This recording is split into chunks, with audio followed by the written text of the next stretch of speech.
and we'll get to it. Once we fill for a minute.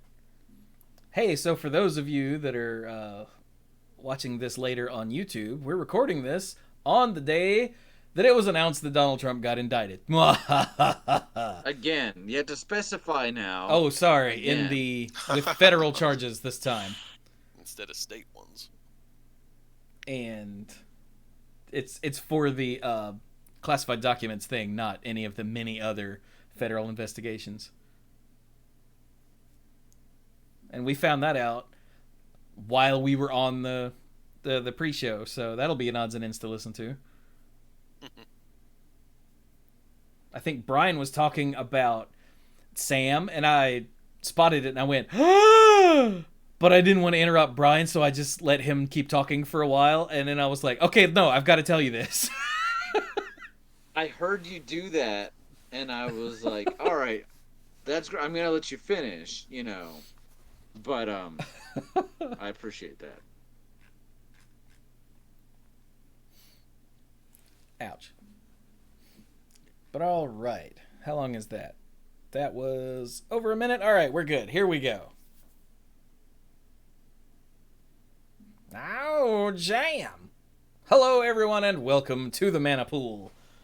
This is episode 680 of the Mana Pool, but don't let that dissuade you from listening if you're new here, because I think we've been going for so long now, we've forgotten all of our in-jokes.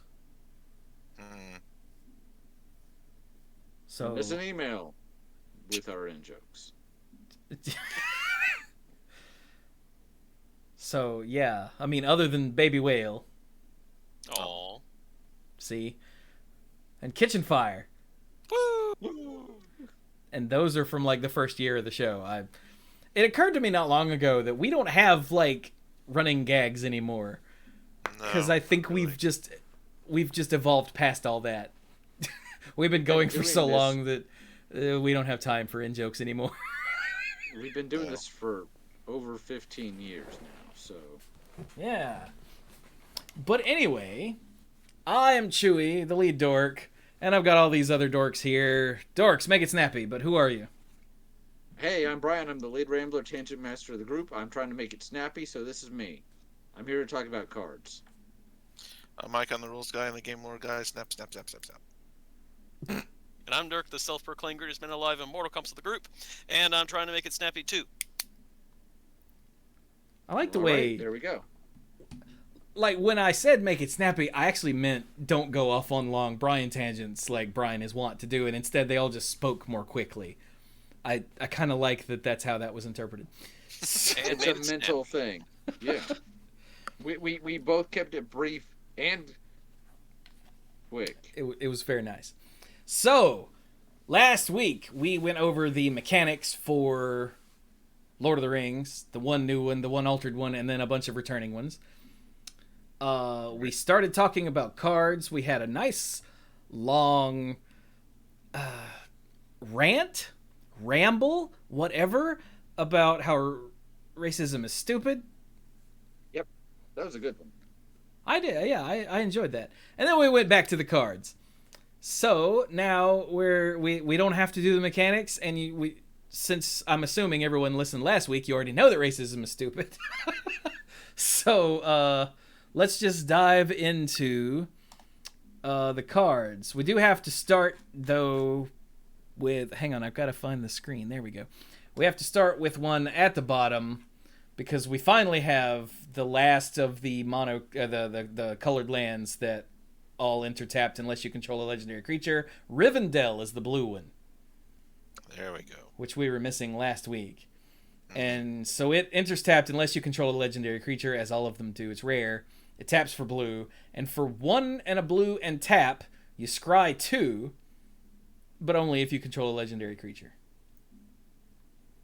I like that. And Scry 2, I know we've talked about Scry before, but when they introduced Scry in 5th Dawn, everything was Scry 2. And it felt kind of just right. And later they're like, okay, we want to play with Scry. Here's Scry 1. Scry 1 is fine, but it made me really appreciate the power. The power of Scry 2. So I like it, and having a Right? It was repeatable just so Scry beautiful. 2 here. What's that? Oh yeah, sorry, choking up a little bit. Scry 2, but two. Obviously, bigger numbers are better, but two is just repeatable. Two is fantastic. So I like this, Also, and there it's fine. are Mm, there are two other new lands here. Uh, yeah, Barad-dûr. no, we had Barad-dûr last week. Did we? I know Pretty we sure. had Yeah. Mount Doom. Okay, Gray all right. Havens. Yeah, the Grey Havens and the Great Hall of the Ren. Citadel are the new ones. Yeah. Oh, Okay. okay. Yeah, the Great Hall of the Citadel is common, so it's nice and simple. It taps for colorless, or for 1 and tap. You get 2 mana in any combination of colors, but only for legendary spells. Makes Cool. perfect sense. Oh, That's Yep. a really nice filter land where you actually keep Yeah. the same amount of mana instead of losing one. I Yeah. know, right? And then the You just Grey put the Havens. restriction of legendary, but yeah. Yeah. But in this set, it makes perfect sense. Yep. And then the Grey Havens is uncommon. When it enters the battlefield, you scry 1. It taps for colorless. Or it taps to add 1 mana of any color among legendary creature cards in your graveyard. also makes sense. Which I'm not entirely sure how that works flavor wise, other than, it's a land that they wanted to use. And I guess because the things that are departing to the west are essentially, for all intents and purposes, dead because they're going to heaven, essentially. I think that's kind of the implication. Yeah. Yeah. Yeah, the Grey Havens is where the ships are that lead off Taking into the the west. Undying Lands. But... Yeah. Which is, for all intents and purposes, heaven. Yeah. Or a certain type of heaven, like elf heaven. Elf and ring Yeah. bearer heaven, I guess, if you want to get Yeah, I was super gonna technical. say I think most of the elves went. They're departing, but Bilbo and Frodo, spoiler alert, were the only other ones to go. Right? Yeah. Gimli at some actually ended up going. And then I think Sam is supposed to have a boat pick him up at whenever his time comes. Yeah. I thought he turned it down, but maybe I'm not remembering correctly. I don't, since that's not covered in the books themselves, it's if it's in anything, it's in the appendices. I don't know. I do remember that Gimli is the only dwarf to ever go to the Undying Lands, right? Isn't that right? I'm pretty sure that's right. I don't remember.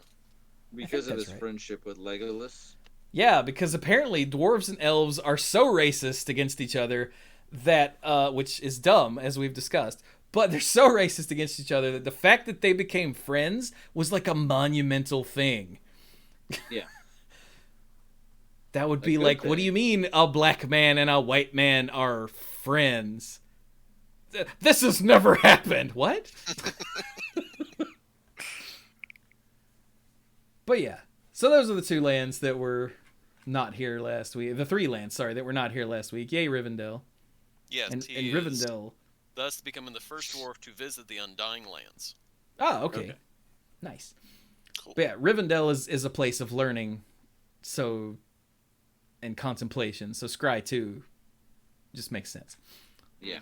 Although I do like when I was rereading The Hobbit for Sam, how basically when Frodo and the dwarves stop by there, it seems a lot less serious than it is in Lord of the Rings, where they stop by and Elrond is basically like the party master, and all everybody does there is just sing. It's less about contemplation, more about just like sup, welcome to Alpha Kai House. And I think in Lord of the Rings, it became more of a like, you know what?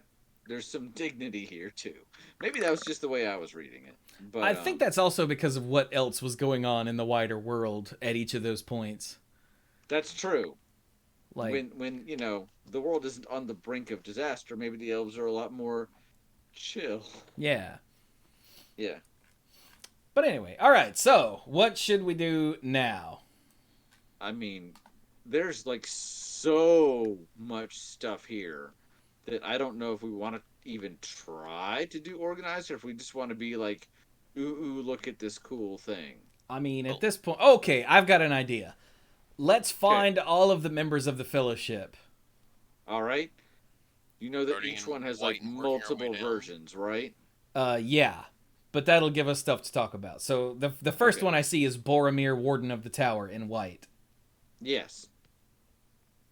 So somebody tell us about Boromir, the So white one. Boromir, Boromir, Warden of the Tower. For 2 and a white, is a 3/3 vigilance, legendary creature, human soldier who's rare. Whenever an opponent casts a spell, if no mana was spent to cast it, counter that spell. What? Sac- Okay, sorry, keep going. So, I guess, what is it? Storm. If storm spells were used, like, to direct it at him, they'd be like, he would say no. well, even if they weren't directed at him. So, haha, brain freeze. No. Sacrifice Boromir, Warden of the Tower. Creatures you control gain indestructible until end of turn. The ring tempts you. Okay, that part makes perfect sense because he totally sacrificed himself to save The uh, Hobbit. Pippin and Merry. Merry and Pippin. Mm-hmm. Yeah. But Yeah. I don't get that first part. I feel like that first part is more just like we want to have this effect on a creature. Yeah. And the second part is the part that's like, oh, this is who Boromir is. Maybe He just, somebody in chat can help us out, but I go ahead. think it may have to do with he ended up tanking.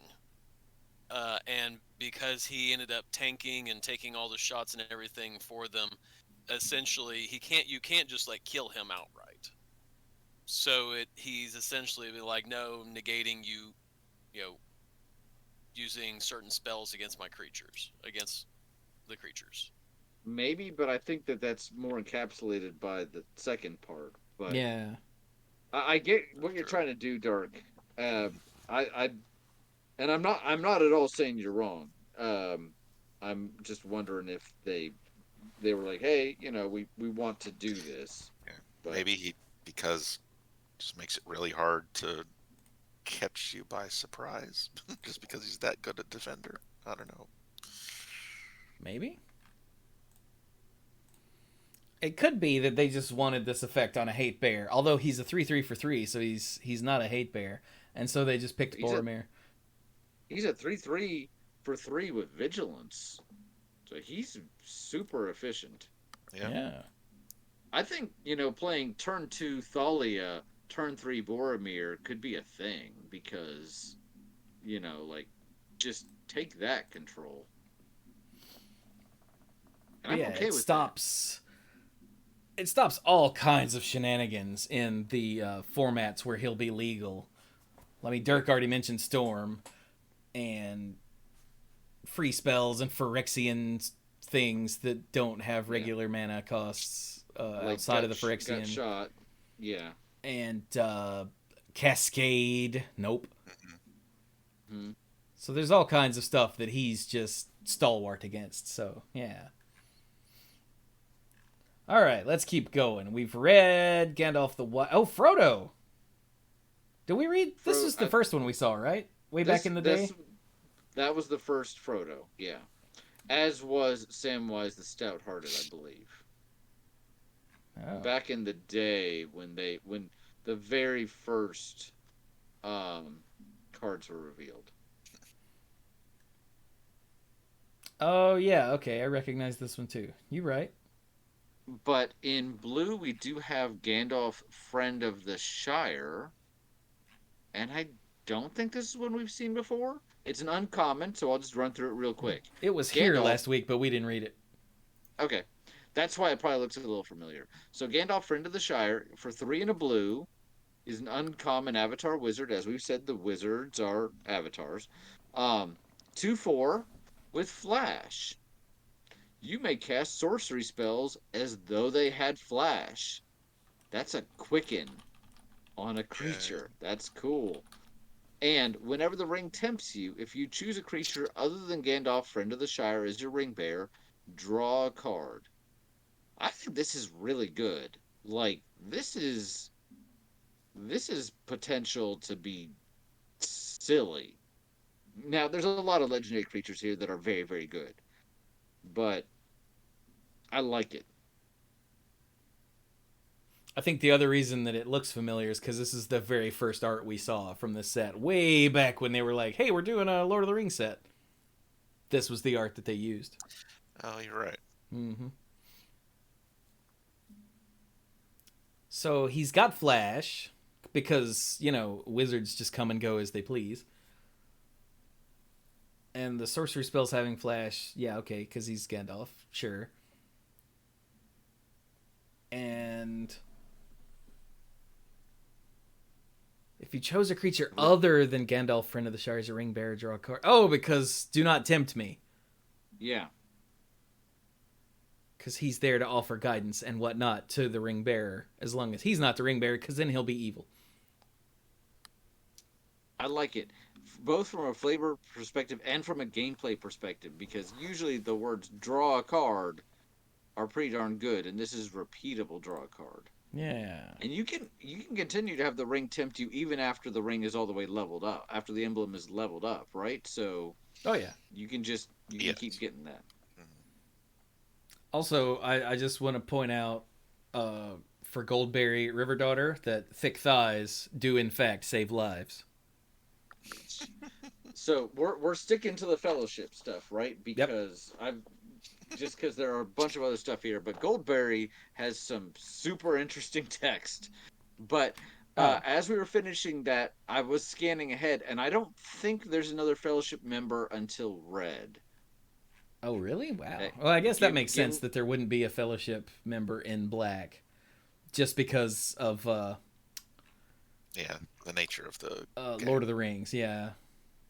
But I think the next one is Gimli, Counter of Kills. But feel free to scan and just make sure that I'm not missing anything. I am, and you're right. Cool. Nice to know I'm right every now and then. So I just talked about Gandalf. So who wants to tell us about the Counter of Kills? Which I get where they're coming from, but that's a heck of a title. Yeah, the word counter used meaning one who counts in Magic is just wrong. I'm sorry. Well, I wasn't even thinking about that. I just meant like, Counter of Kills is just a little hardcore, but anyway. Like, this creature gains hexproof until end of turn is a counter of kills. Like, or indestructible. But you'd think they would name it something like Gimli who counts kills or something. Just because the word counter means so many things in Magic that aren't person what counts. Anyway, hey Mike, tell us about Gimli. You're more caught up in that than I am, but go ahead. Tallyman of Kill. So come, Mr. Tally Dwarf, tally me banana. So this is one of the uncommon legendary creatures. This Gimli is for 3 and a red, an uncommon 4/3 dwarf warrior. So 4/3 for 4 has trample. That's cool. Whenever a creature an opponent controls dies, Gimli deals 1 damage to that creature's controller. Yeah, I really like that. Yeah. Also, apologies, Mike is sick. I just heard it when he was reading the card. I was like, oh, wait a minute, we should warn people. Yeah, that's why it sounds funny. Yeah. Don't worry, he's not contagious through the internet. Because if he was, I would have caught his mess years ago. Because of all of the cyber sex. Anyway, Truth comes out. what were we talking about? I got distracted. Gimli. Oh, right, yeah. I really like what they did here, because when Gimli kills things, then other things take damage. Well, not even when Gimli kills things, but flavor-wise, when Gimli kills things, other things take damage. Yes. It's nice. Now, in the movies, this was totally a thing, that Gimli and Legolas had a counting up number of kills in each battle thing. Or at least at Helm's Deep. I don't remember if it came up again in later fights. Yes. I think it came up at the Battle of Pelennor Fields because Legolas brought down an Oliphant And Gimli remarks, that just still counts as one. So Well, in the movies, yeah, but in the right. books, I know it's Helm's Deep, but I can't remember if it's anywhere else too. I misunderstood what you were saying. Sorry, So I might not have been clear there. But you started by saying in the movies, but or in the books. Go ahead. But yeah, in the movies, this was totally a thing, and my mom, when she finally read the books, was amazed that them having a kill count was a thing in the books too, because that seems like such a movie thing they would add in for cuteness. Mm-hmm. And I was like, no, they were adorable in the books too. So yeah, Gimli counts things. Now in green, I think there's a Legolas counter of kills too, or something like that. There is. He has a buddy. Yeah, so let's go murder see. buddy. Let's go see what he does, because there aren't any more in green. I mean, in red. Or in red. No. And yeah, there aren't any more before. Oh wait, no, it's Legolas Master Archer. Is it the multicolored one? Because I know I've seen. There is. Yeah, we did the Master Archer last week. Okay, the multicolored. Okay, well, let's jump down to multicolored. Legolas counter of kills. Well, it's blue-green. Dirk, you should read it. All right.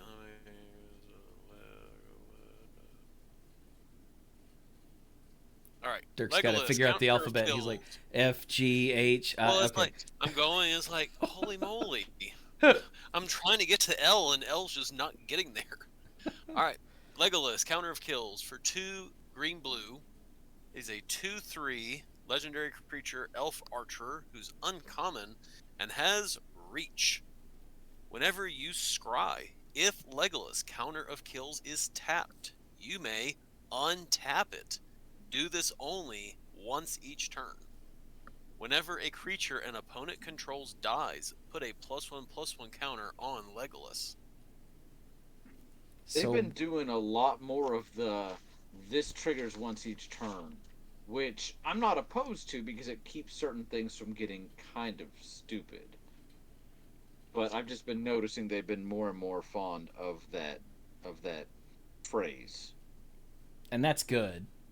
That is good because that allows them to do these abilities in ways that can be a little more creative without feeling like it's breaking the game in half. Mm-hmm. Yeah.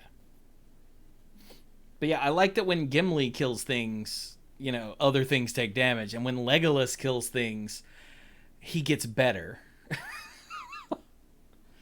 It's just a nice little commentary on their two different styles.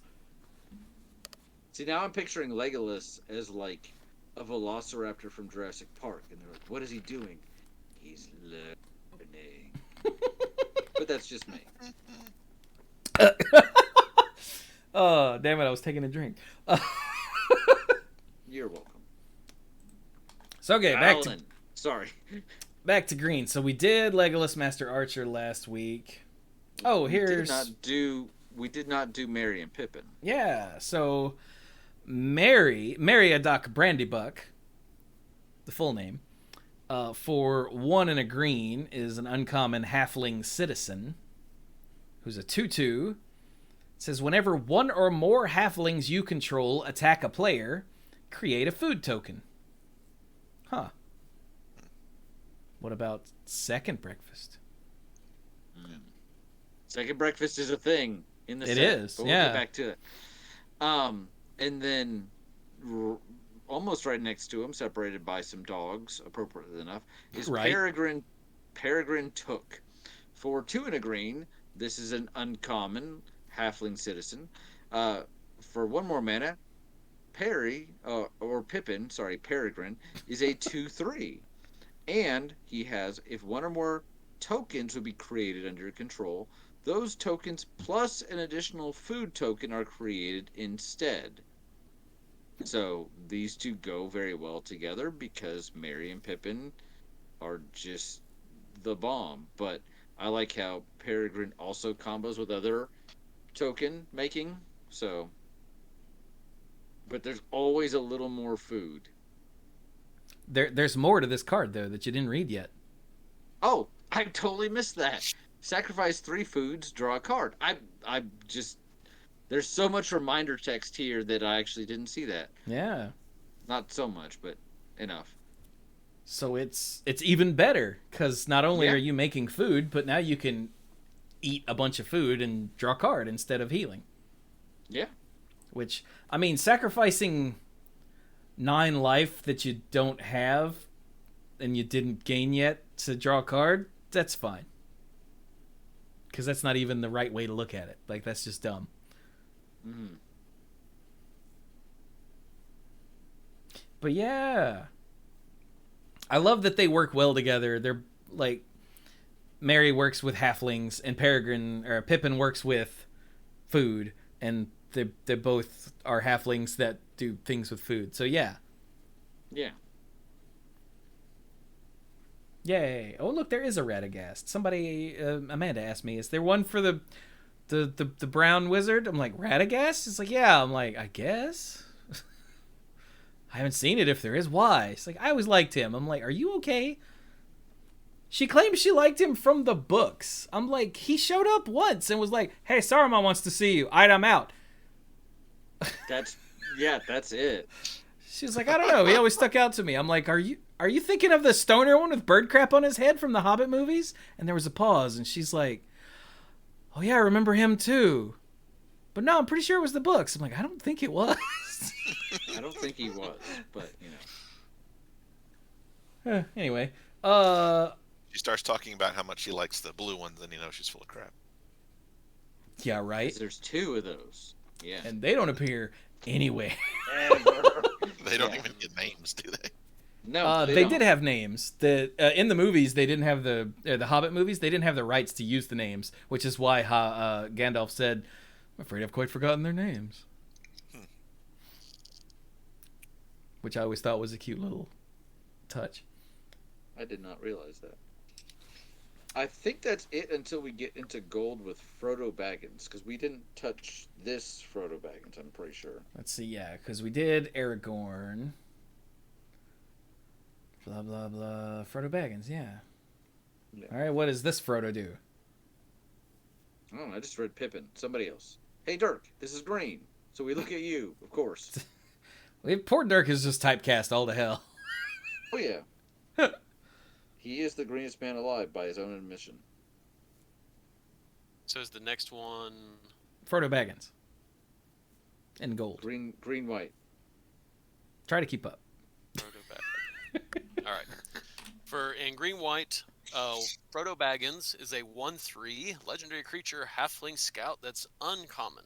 Whenever Frodo Baggins or another legendary creature enters the battlefield under your control, the ring tempts you. As long as Frodo is your ring bearer, it must be blocked if able.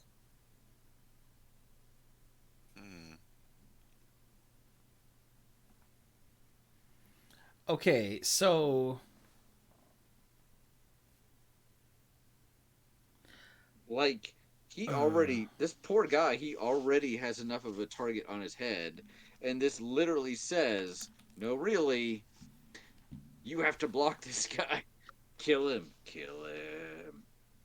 yeah, so I guess that last part is because everyone's gunning for him because he has the ring. Yeah. And the first part is like he's got the ring, so everyone else who shows up gets tempted or something. I guess so. I feel like I need to look back at the mechanics article and remind myself what being tempted does. It advances the... Yeah, I know. I mean the different levels of it, like what the actual effects are. Yeah, that's what I was wondering, because wasn't there one where... Okay, step 1. Your ring bearer is legendary and can't be blocked by creatures with greater power. Okay, so that's not too much of a drawback for Bilbo. He still can't be blocked by bigger creatures. Or Frodo, yeah. Frodo, that's what I meant. Drogo? So Hobbits look alike. they have to have equal or lesser power, which makes his 1/3 stats an advantage. Okay. Step 2, whenever the ring bearer attacks, draw a card and then discard a card. Yep. Step 3, whenever your ring bearer becomes blocked by a creature, that creature's controller sacrifices it at end of combat. Oh. Step 4, whenever your ring bearer deals combat damage to a player, each opponent loses 3 life. Okay. So Frodo being your ring bearer, as long as the ring has tempted you once, means he's not gonna die, most likely, unless you've got shenanigans. no, he's only going to be blocked by pretty tiny creatures. But also, if the ring has tempted you 3 times, it's forcing you to sacrifice one of your creatures, Mm-hmm. which is gross. Huh. Wow. Which is why I think that Frodo is probably like the best ring bearer, like in the story, and they've translated that to where his stats make him the best ring bearer. Uh-huh. Yeah. Wow, that's cool. They're like, who's gonna take this to Mordor? And everybody like points at Frodo. He's like, really? And he's like, they're like, no, really. You're the best around. Nothing's gonna ever keep you down. All right, we read Gandalf the Grey, right? Yes. Yeah. Last week. Oh, hey, another Gimli. Another Gimli. A more different Gimli. So, more different Gimli for 1 a red and a green is a 3/2 dwarf warrior. And he's rare. And he has indestructible as long as 2 or more creatures died under your control this turn. Oh. Huh. Because, Sad. so the scene this is showing is Gimli discovering the Tomb of Balin. And that's why he's Mournful Avenger. He's very sad that his fellow dwarves have been taken out, and then when the orcs show up, he's just ready to roll. So if 2 or more creatures died under your control this turn, then he becomes indestructible because he's, pissed. Makes perfect sense. Yeah. Okay. But there's more. Whenever another creature you control dies, put a +1/+1 counter on Gimli. When this ability resolves for the 3rd time this turn, Jesus, Gimli fights up to 1 target creature you don't control. Which means he will be indestructible at this point. Yeah. And, assuming he came in with base stats and this is the first turn any of these have triggered, he's a 6/5 with indestructible. So, yeah, he's... Good point. So what you're saying is he could take down a cave troll, probably. Probably. Definitely. Because they have a cave troll. He's pissed off because 3 things have died. That's pretty horrible. Most people would be in shock. He's just, The troll only has 5 toughness, so yes. Ha! Flavor win.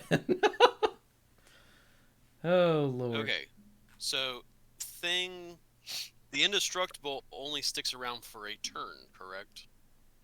Yes. And two of your creatures have to die. Yeah. So this is not going to be easy to trigger all the time. I was about to say this doesn't seem easy to trigger unless you have a sacrifice mechanic or something of the sort. Mm-hmm. Yeah, you need to red, so you need to have something awful happen, essentially. He's also good against low intensity damage based board sweepers. Right. As long as one thing has died, like a pyroclasm effect will just buff him up and make him punch something else. Mm-hmm. Well, and keep in mind too, even if you're not triggering that first ability or the second part of the second ability, if you just take everything else away, he's a 3/2 that every time something you control dies, he gets a +1/+1 counter on him permanently. Yeah. So we're caught up in this other stuff and how realistic it is or not. But would you play a 3/2 for 3 that says, "Hey, if one of your other things dies, this gets a +1/+1 counter on it"? I mean, most times, yeah. Most times, and then, but on the chance that this has happened twice this turn, he's indestructible. And if it happens again, you get the fight thing. Which means, if nothing else, if the opponent doesn't want these awful things to happen, they're gonna have to be. They're looking at like you said, a low intensity board sweep, and they're like, can I even play this? And that's a good position to put them in for you. Yeah. So, yeah. Yeah. I like it. Did we talk? We already talked about Legolas' counter of kills. Did we talk about Merry, Esquire of Rohan? I know we talked about Merry going to Rohan and Pippin going to Minas Gondor. Tirith. Yeah. Gondor, yeah. But I don't know that we actually covered these cards, did we? We did not. All right. So Merry, Esquire of Rohan. Hey, I'm Esquire. I But think anyway, that's different. I think it is different. I don't have a horse yet. Maybe it's in the mail. For a red and a white is a. Sorry. It's all right. So Merry Esquire Rohan for a red and a white. He's Boros colored. Legendary Halfling Knight. This is his rare form. He's a 2/2 with haste. Merry Esquire Rohan has first strike as long as it's equipped. So if he's holding a sword or something, he's got first strike. That's great. And whenever you attack with Merry and another legendary creature, draw a card. Be aggressive. Be aggressive. Merry is just throwing himself in there. Yeah. And I kind of like it.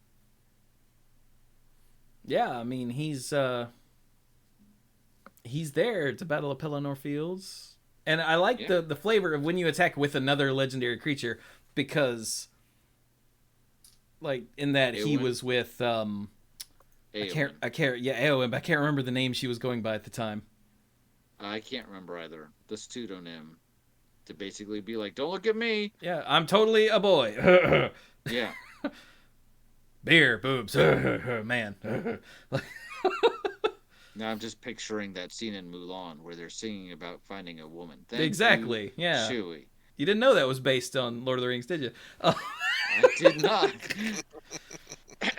And if I remember correctly, the way I read it, Merry didn't realize that it was Eowyn. He just thought it was some young dude. I don't know. I thought he did. I'd have to go back and read it. maybe he did. I can't remember now. I just remember one of the times that I read it, I was like, The alias was Durnhelm. Durnhelm. Yeah, there we go. Isn't there a Durnhelm in this set? Control F D. It's DUR. Oh, was it DUR? DERN. DER. Okay, there is not a Durnhelm. That would be pretty funny. I mean, it might be in one of the many other places to get cards from this set. Jesus Christ. But okay, so that's Merry. What about Pippin? So Pippin is the guard of the Citadel. Just a white and a blue for a 2/2 halfling soldier with vigilance and ward 1. And a pretty neat ability. Tap, another target creature you control gains protection from the card type of your choice until end of turn. That is so bizarre in so many ways in 2023.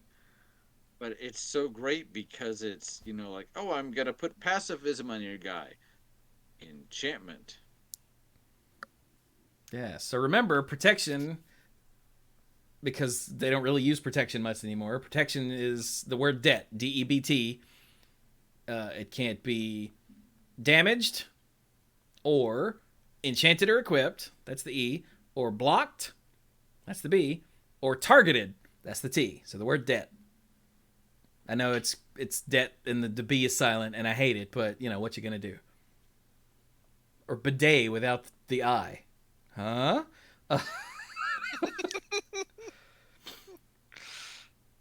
So yeah, whatever it has protection, whatever it has protection from can't do those things to whatever has the protection. So like Brian said, well, y'all pacify your protection from enchantments, so it can't be targeted by it or enchanted by it. Yeah. Yeah, so even if they get the pacifism on it while Pippin is tapped, you can just later be like, and it's off. Yeah. Because it can't be enchanted by it. And you're like, oh yeah, well, I'll shock your dude. Oh, it's too bad he has protection from instants. Oh. Now, they can solve that by shocking Pippin first, because he says another target creature. But, In which case he's the perfect guard. He is literally the thing they have to kill before they can do anything else. Yeah. That's fine. Yeah. But having Ward 1 makes it even more complicated. Which my brain just omitted that line. Yeah, you're right. This is a good card. Yeah. I like this one. See. And I don't think there's any particular flavor thing here. He's just a guard. Just a guard. Yeah. Yeah. Jay Spencer brought up something funny in chat. I channel Odwara to bounce your creature to your hand. I give my creature protection from lands. Oh my god.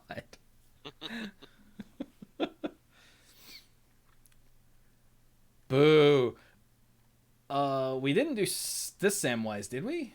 No. Nope. I don't think we did. Huh. We seem to be getting Dirk to read all of the Hobbits that deal with food. So, hey, Dirk, tell us about Samwise. Samwise Gamgee. Green-white. 2/2. Legendary creature. Halfling. Peasant. Aw. Who's rare? What were you saying? That's aw. Why's he got to be a peasant? Aw. He's a family man in this one. Whenever another non-token creature enters the battlefield under your control, create a food token. And you can sacrifice 3 foods, return target historic card from your graveyard to your hand. Finally, we got a historic card. God, is this the first one we've seen? Yeah. That has specifically said historic. Buh. I got nothing on the flavor for this one other than, he feeds people. Yeah. And then he tells stories. Oh, you're right. Remember Frodo Nine Fingers? Yeah, he's telling a story, and that's the historic card. Okay, yep, nailed it. Huh. Had not thought of that. Well done, Dirk. Good old Samwise. Hmm? If he's not my favorite character, he's in the top 3. He pulls a lot of weight. Yeah, he He does. pulls a lot of weight, yeah. And also, that's what I call Brian's daughter. Mm-hmm. Since she knows Lord of the Rings, I can't just call her Samwise out of the blue. As if she didn't know Lord of the Rings, she'd be like, what? Oh, he's just calling me wise. Yeah, we'll go with that. So, all right, what else? Is that every... Did we do Ranger of the North? I don't think we did. I think we did Unifier. Oh. This says Landfall. We definitely didn't. No, we didn't. All right, somebody read Strider, Ranger of the North then. Feels like a mic. Strider, what? This feels like a mic card? Okay. Oh, just because he hadn't said anything in a while. Okay, yeah. I had to mute for a little while for nose blowing. Okay, Strider, Ranger of the North. What? 4. 2, a red and a green is a 4/4 human ranger. It's 4/4 for 4, uncommon. Okay. Pretty good so far. The landfall says whenever a land enters the battlefield under your control, target creature gets +1/+1 until end of turn. Then, if that creature has power 4 or greater, it gains first strike until end of turn. So it doesn't Jesus say another Christ. target creature. So Strider can target himself to be a 5/5 with a first strike. That's really good, right? Yeah. Yeah. It's very good, and it's very flavorful because the whole thing of a ranger is, you know, we know the woods, we know the land. It's dangerous to go alone. You stay here, we'll go. And also, he's guiding the party and the hobbits even before that, because he's known as Strider here. So this is when he was before they get to Rivendell. So he's guiding the others through the wilderness. Yeah. Which is why it's, target creature, not just Strider gets +1/+1. Man, that's like really good. I've been seeing this art all over the place, but I hadn't actually bothered to read the card. Man. I really like that. Okay then. Should we read about his shiny sword? Andoril? Yeah, actually, do we want to cover all of these like shiny swords? Oh, we're the Cover couple that are shiny here. Swords. Yeah. Sure. So Andoril, Flame of the West, which the shards of Narsil were reforged into Andoril. Now, in the books, this happened at Rivendell. Third book. Yeah. No, it happened in the first book. You're right. Yeah, and he took it with him like the whole time. He had it with him the whole time. There was no Elrond showing up right before the end going, "Here's your magic sword," and he goes, "I guess I'll be king then." He was not reluctant to be king. No, he was not. He very much was like, "You're right. I'm the king. I'm taking the responsibility," and he stepped into it in the books. And that's like he was like, "Hey, I'm the king, bitch," and everyone was like, "Yeah." Like, it works really well for the movie that he would be for the movie reluctant. Like, it's a great bit of character growth and story, but that's not how it was in the books. It's a character arc for the movie. Yeah. And so also for the movie, then you don't give him the super awesome magic sword in Act 1. Right. It was a really cool change they made for the books or for the movies. But in the books he had it with him basically the whole time. And the only weapon he had with him when the hobbits met him was the broken ass hilt of Narsil. Like, he carried that with him. It wasn't on a shrine. So it's just very strange. But okay, Andoril, Flame of the West, for 3 mana. It's a legendary artifact equipment, and it's mythic, and it equips for 2 mana. Equipped creature gets +3/+1, which, alright, it's a very powerful sword, that makes sense. Whenever equipped creature attacks, create 2 tapped 1/1 white spirit creature tokens with flying. If what creature? Oh, if the equipped creature is legendary, instead create 2 of those tokens that are tapped and attacking. And this is the spirits of the dead. I think so. Following the wielder of Andoril into battle. That's what I think it's supposed to represent too, yeah. Yeah. Because it doesn't make any sense otherwise. It really doesn't. So that's neat. It turns any legendary creature you have into a like a scaled down a stat reversed. Oh god. That's just Saint Draft. That's the one. I was like the blue white dude who brought an angel with him. Instead, he's the big guy and he brings 2 little guys with him. Yeah. But even if it's not legendary, like, you still get the tokens. They're lazy for a turn. Yeah. You're not the true king, so they'll show up, but they're not going to go to any great lengths. Exactly. Like, So, what about Gandalf's sword right below that? This one feels like a Brian card. This would be Glamdring, and this is carried by Gandalf. For 2 mana, is a mythic legendary artifact equipment. Equipped creature has first strike and gets +1/+0 for each instant and sorcery card in your graveyard because Gandalf. Now, if it stopped right there, isn't that was one of the early equipment?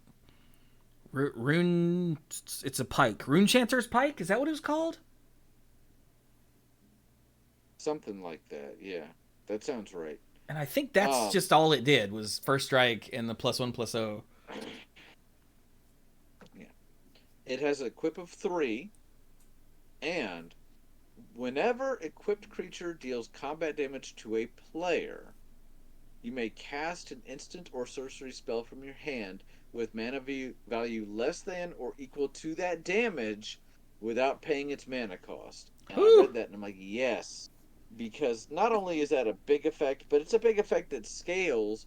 So it makes you think about it's decisions for you about what creature do I put this on? How hard can I hit? And it's decisions for the opponent. Do I just take this because it only triggers on combat damage to a player? So do I just throw something on it in the meantime that I wouldn't otherwise usually sacrifice, but I don't want that trigger? Do I think he has anything in his hand? And what of the things he has in his hand, how much do they cost?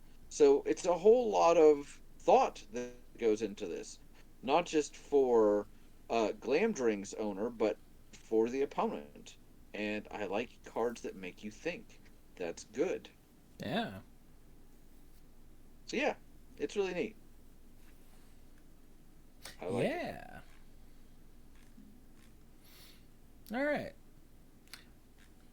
Well, there's one more I wanted to talk about from a flavor perspective.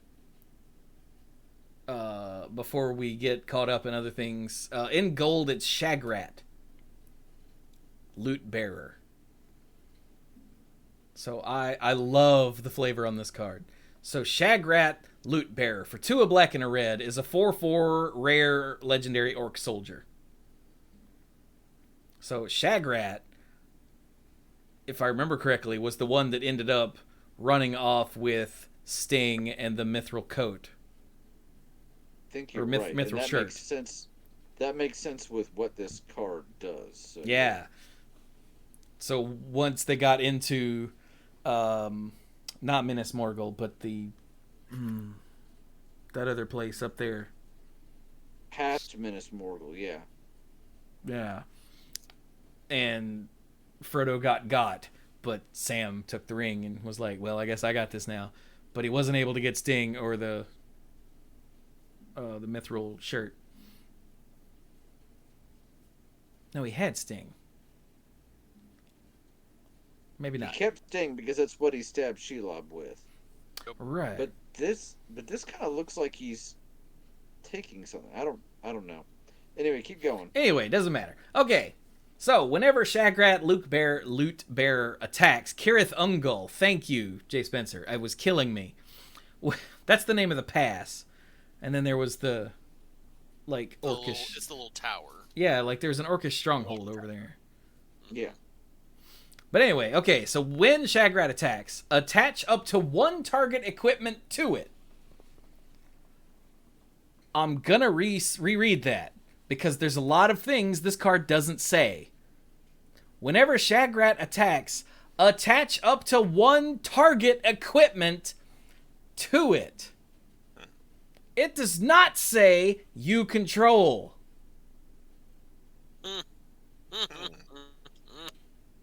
So you can say, give me that, and give it to Shagrat. Then, we're not done yet, though. Then it says, then amass Orcs X, where X is the number of equipment attached to Shagrat. So when he attacks, you can snatch any equipment from anywhere and stick it on him, and then he will, whack somebody with it. And he keeps it until they unequip it. Like, equip it to something else. And if they don't have any more creatures, for instance, then they can't equip it to something else, and he'll just hold on to it. Yeah. Not to mention he can always just, if for some reason you don't want to have it on him. Well, no, you can't. You cannot equip it to something else you control because, like your orcs, because you don't actually control the equipment, right? Yeah, you just Or have it you're at the stealing, moment. right? You're just borrowing it, like, you know, borrowing. Yeah. So I just love the flavor on this card because, like I said, he's the one what stole Frodo's stuff and ran off with it. And that's played out here in card mechanics. And then also, you know, the more powerful he is, the more orcs are on his side. Because Shagrat and... The other guy. Wait, was he here too? Was it Ugluk? No, Ugluk was earlier. Gorebag. Was one of the Urukai. What was that, Dirk? Gorebag. Gorebag. That sounds Gorebag. right. Oh, he doesn't have a card, at least not in multicolored. But yeah, they were two different factions of orcs and caused a big war. So the more stuff Shagrat has, the more orcs are on his side. It's just so flavorfully delicious. Actually, this whole row is just gross and flavorful. It was asked in the Discord, wait, there's another wizard? Because this is an avatar named Sharky. Who the hell is Sharky? And I was like, aha! All of us that read the book chuckled to ourselves. Yeah. Well, I mean, Because he's definitely I'd not forgotten in the about movie. it. Yeah, I'd forgotten about it. I had to look it up. Well, tell us what Sharky does there, Mike. Okay, so Sharky is the Tyrant of the Shire. For 2, a blue, and a black, it's a 2/4 legendary avatar rogue. This is a rare card. Oh, he's a rogue. Oh, that's even Yeah. funnier. So, activated abilities of lands your opponents control can't be activated unless they're mana abilities. Okay. Sharky has all activated abilities of lands your opponents control except mana abilities. So it takes all those abilities for himself. Mm-hmm. And mana of any type can be spent to activate Sharky's abilities. So I also love this as a flavor win. So Dirk, tell us who is Sharky? So Sharky is Saruman after his staff has been broken. That's why so he's not a in wizard. The movie, he dies. He comes off the tower and everything. But what actually happens in the book is he's essentially Treebeard and the Ents haul him up inside of Orthanc, and he's like, yeah, I'll watch him, and he'll just stay in there. Well, somehow during everything that happened after, Saruman escaped. He got out. Didn't And he Treebeard went just to let the him Shire. go? I don't remember. I think Treebeard was like, it just seemed wrong to keep him stuck up there. He's not a danger anymore, and he just let him. I feel like that's what happened. I might be misremembering. Because his main power had been his staff as a sorcerer, as a wizard. But anyway, he made his way to the Shire, and he ends up causing the scouring of the Shire, which is why in the first movie you see the scouring of the Shire in the Galadriel's mirror. That was this is what happens if the ring is and everything. But what ends up happening is it's a way of just saying, hey, it's a homage to the scouring of the Shire that actually happens in the book. Yeah. Now, what the scouring of the Shire is Saruman showed up and manipulated. Essentially took over. Yeah, he manipulated a bunch of hobbits with less than savory mindsets, and it just took over the entire Shire. And like, he's the boss, and he goes by Sharky. I don't know why. but we don't even find out who we just hear about Sharky for a while, and then eventually, oh, it's Saruman. What? But because he's taken over the land, I love these abilities that he has. Or because he's taking over land. Yeah. And I had remembered all that story stuff. I just didn't remember the assumed name that he went under. So when I first saw this card, I was like, what? The hell is a Sharky? That makes sense, yeah. But then he still gets killed by Grima. Because he finally, Grima finally just gets tired of his crap, and Grima ends up stabbing him. And That's on the card. Grima doesn't actually die, I don't think. No. Well, no, I think somebody does. Yeah, I think somebody pulled out a bow and arrow and shot him right after he stabbed him. Yeah, I think so. Yeah. I think you're right, because it was kind of like, yeah, we didn't like him, but, was he really any better than his master, sort of thing, so. Yeah. And then the cool thing happened. So remember, we told you that the wizards are essentially angels, in loose terms, given physical form. And what happens is his spirit rises up out of his corpse and looks to the west, because the west, remember, is the Undying Lands. That's where they all came from. Mm-hmm. And his spirit rises up, turns to the west and looks, and I think like a wind blew out of the west and dispersed his spirit. So they're like, nope, you flipped, you turned evil, you ain't coming back. And I always thought that was really, really nice. Yeah.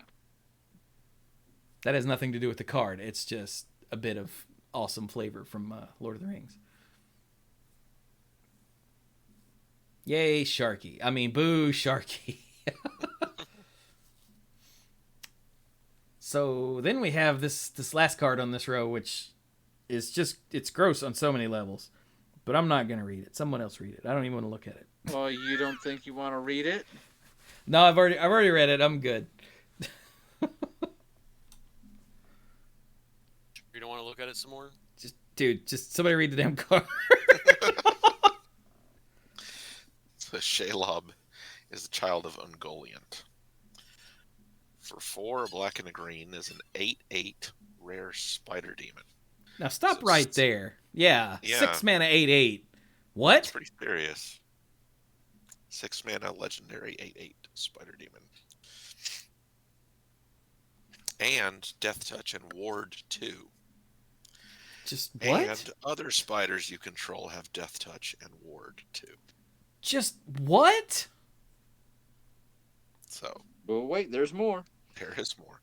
Whenever another creature dealt damage this turn by a spider you controlled dies, create a token that's a copy of that creature, except it's a food artifact with 2 taps. Sacrifice this, you gain 3 life.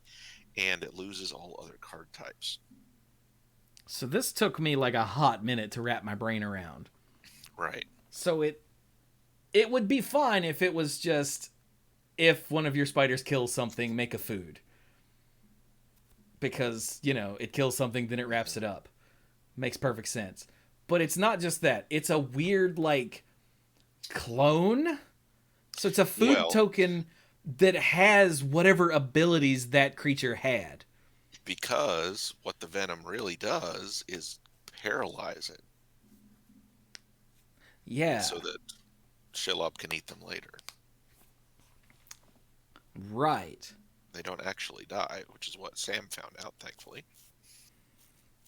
Eventually. He's a little slow. Yeah.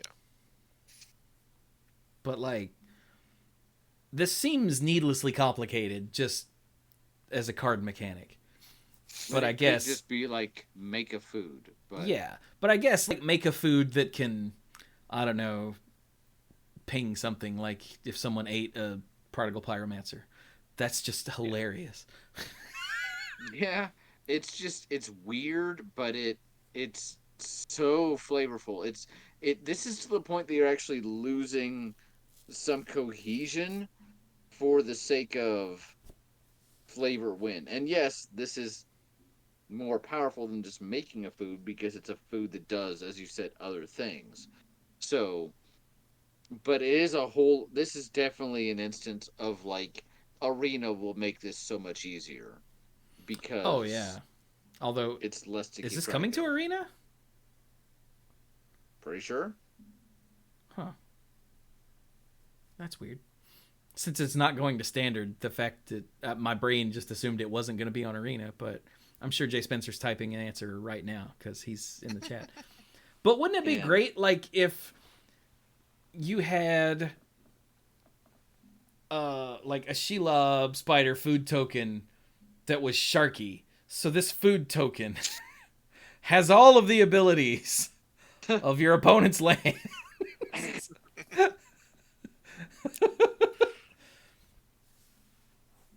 It's like, aha, my Sharky food makes my beast fight your creature. What? It's a contested cliffs food. Excuse me?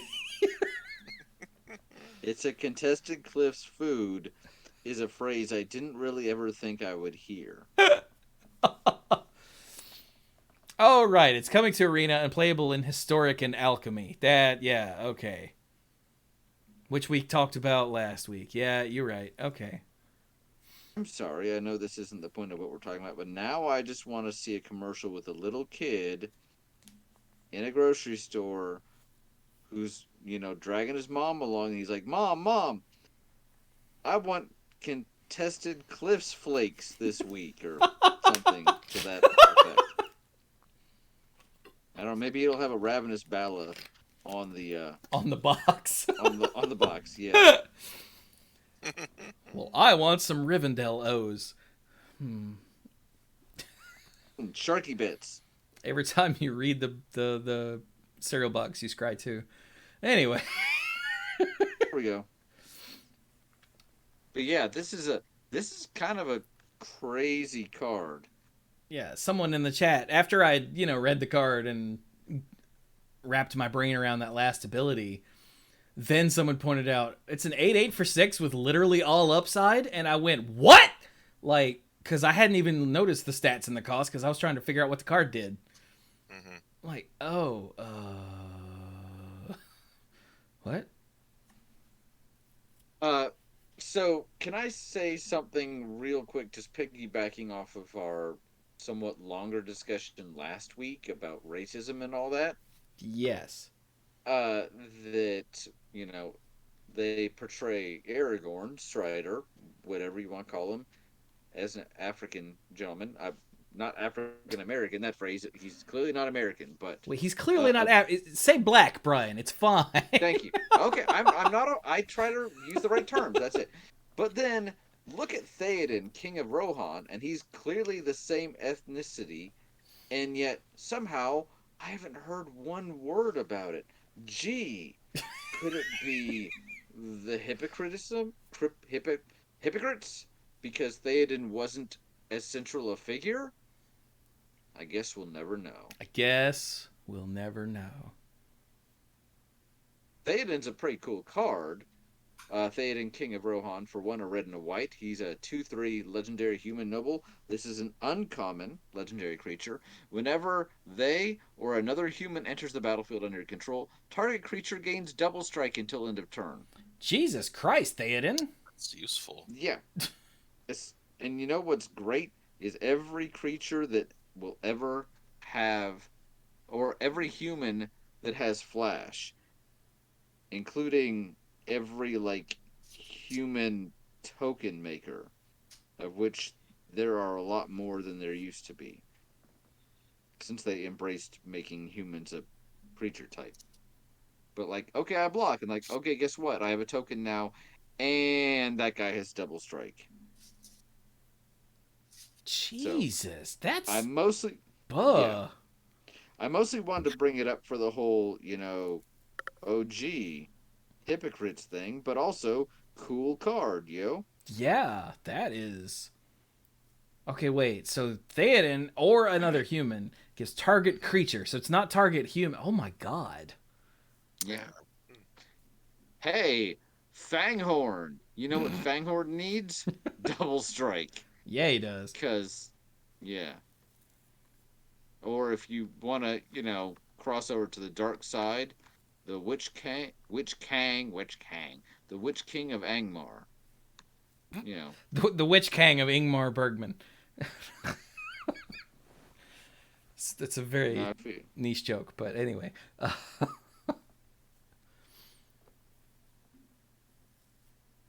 Huh. Hey, we haven't read any golems. No, we haven't. He's kind of like a member of the party, sort of. Sort of? kinda. There was a mono black one. I know there's the gold one right there, but there's also a mono black one. I'm not sure about how many others there are. Yeah. All right, somebody read Smeagol. Well, I just read a card. Okay, I'll read Smeagol. Never mind. Smeagol, helpful guide. This is Happy Helperton here. For 1, a black and a green, he's a legendary. Oh my God, he's a halfling horror. Oh, I had not noticed that before. You didn't notice that? I mean, it's fitting, but So he's a halfling horror. He's a 4/2 and rare. At the beginning of your end step, if a creature died under your control this turn, the ring tempts you. Okay, that makes sense. And whenever the ring tempts you, target opponent reveals cards from the top of their library until they reveal a land card. What? Put that card onto the battlefield tapped under your control and the rest into their graveyard. Cool. Because he's leading them through enemy territory, I guess. Yeah. Is how that works.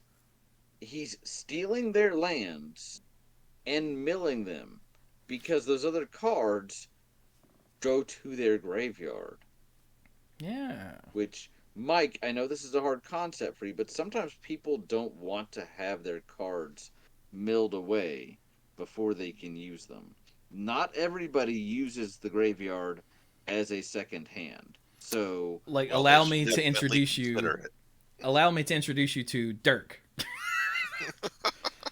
Dirk, how does it make you feel when you're playing your elf deck and you don't get to cast your elves? They just go directly from your deck to the graveyard. How does that make you feel? Makes me feel sad. Makes me feel very sad. Don't do that to me, Mike. Okay, Mike isn't necessarily. I was using him as an example. Let's not necessarily all gang up on Mike. Necessarily.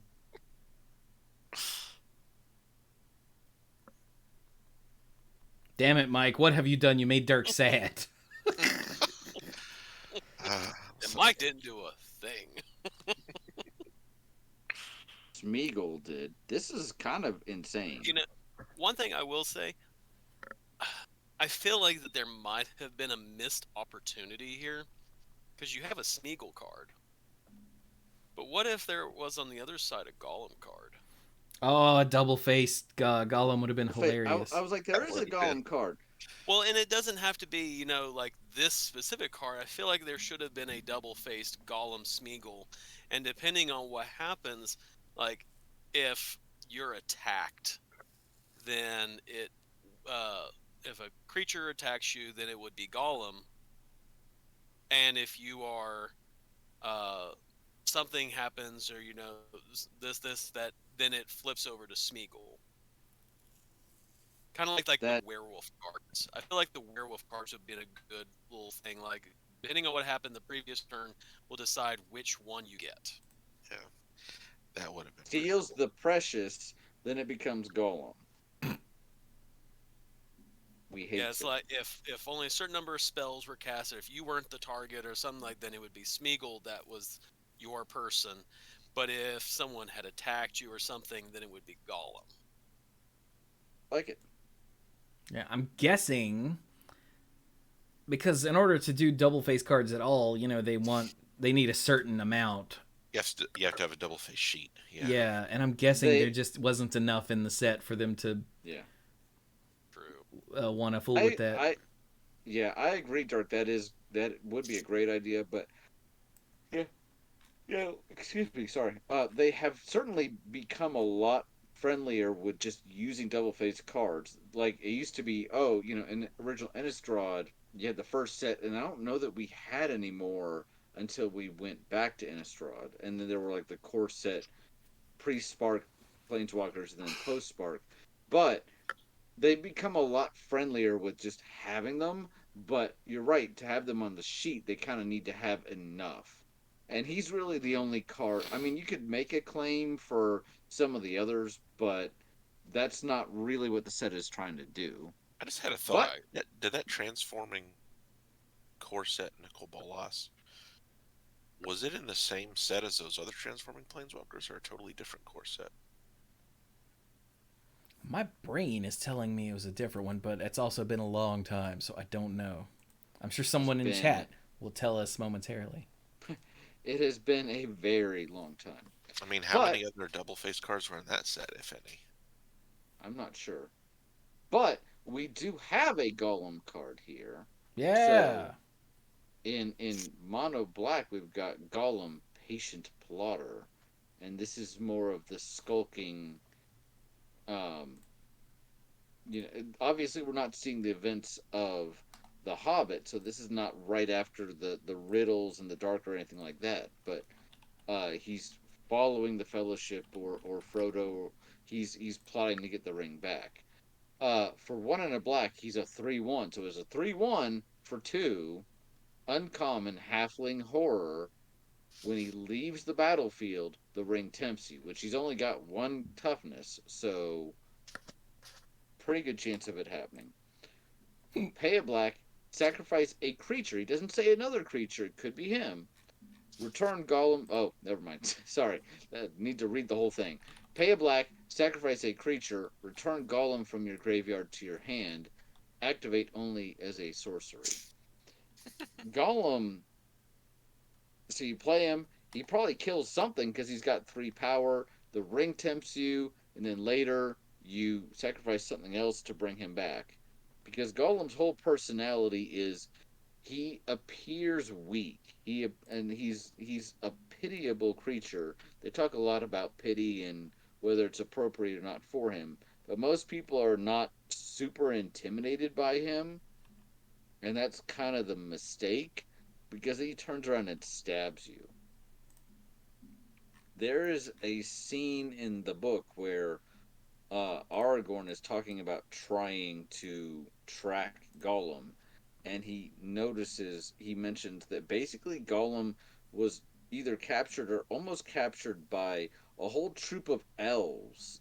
And elves are really good at pretty much everything. It's pretty clear that Tolkien loved his elves. Other races are okay, but elves are where it's at. And they lost him in the woods. Gollum got away from the elves in the woods. So as soon as you're like, oh, it's just Gollum, it's fine or whatever, leaving him alone is a huge mistake. Yeah. That everybody pretty much regrets immediately. Yeah, I mean, Gandalf and Strider tracked Gollum for, oh God, was it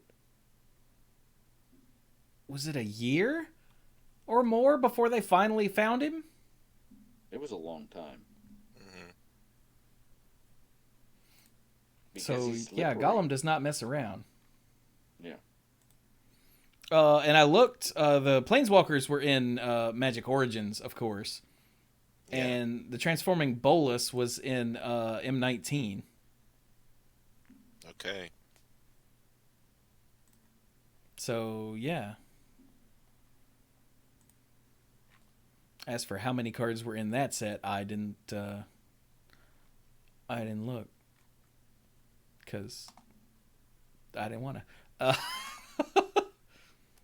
But I was right. There are different sets. I'm very proud of my brain for remembering that randomly. Not Control G, Control F. So apparently there's another Golem. But it's not in the card image gallery yet. Oh well. We do have a Golem's Bite, which is a single black instant -2/-2 until end of turn. Target creature. But for 3 and a black, you can exile it from your graveyard, and the ring tempts you, and activate only as a sorcery.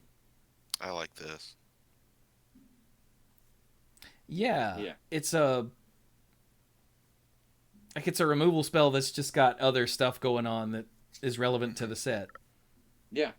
But it's a way to, as always, more options, more better. Yeah, and a single black for -2/-2 instant speed. I mean, disfigure is like an actual decent card. Yeah. And then you have this extra bonus tacked onto the end. Yeah, it's good stuff. And then there was another card that had Golem in it. What is it? Oh, the Torment of Golem. Ooh. That's gross. For 3 and a black, it's a common sorcery. Target opponent reveals their hand. You choose a non-land card from it. They discard it. Which, for 3 and a black, that's way too much for that. But then you amass orcs too. So it's a make a creature and pick a card out of their hand. So the mana cost, especially for a common, the mana cost is right. Yeah. It's just not very, good.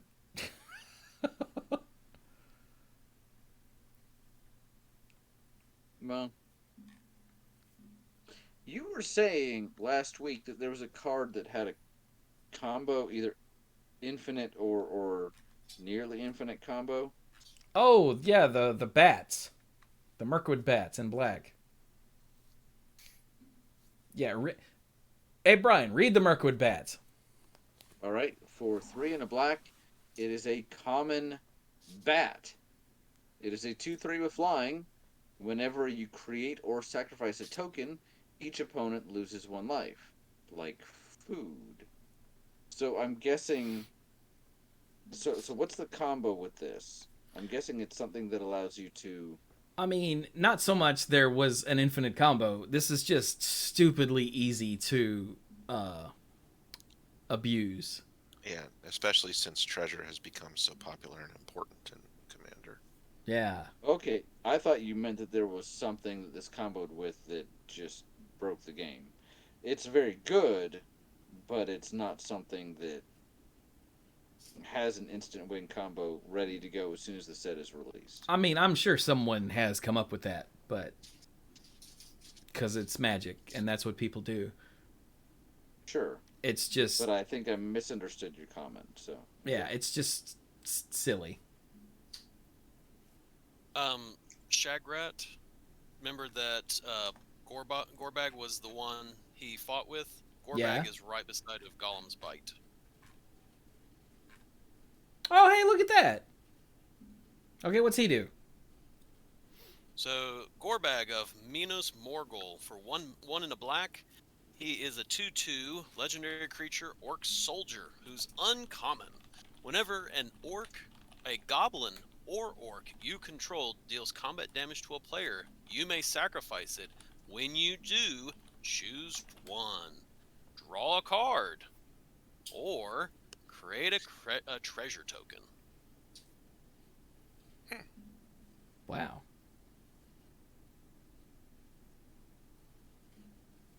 That's... Huh. That's neat.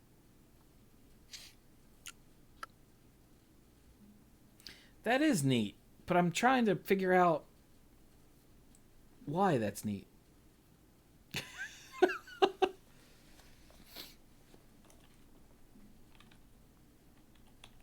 No, I mean it's not amazing. It's not important. It's just a neat little effect.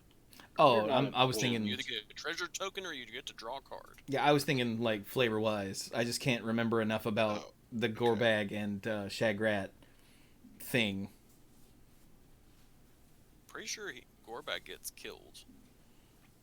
I think everybody gets killed except for Shagrat, who takes the loot and sneaks off to the eye.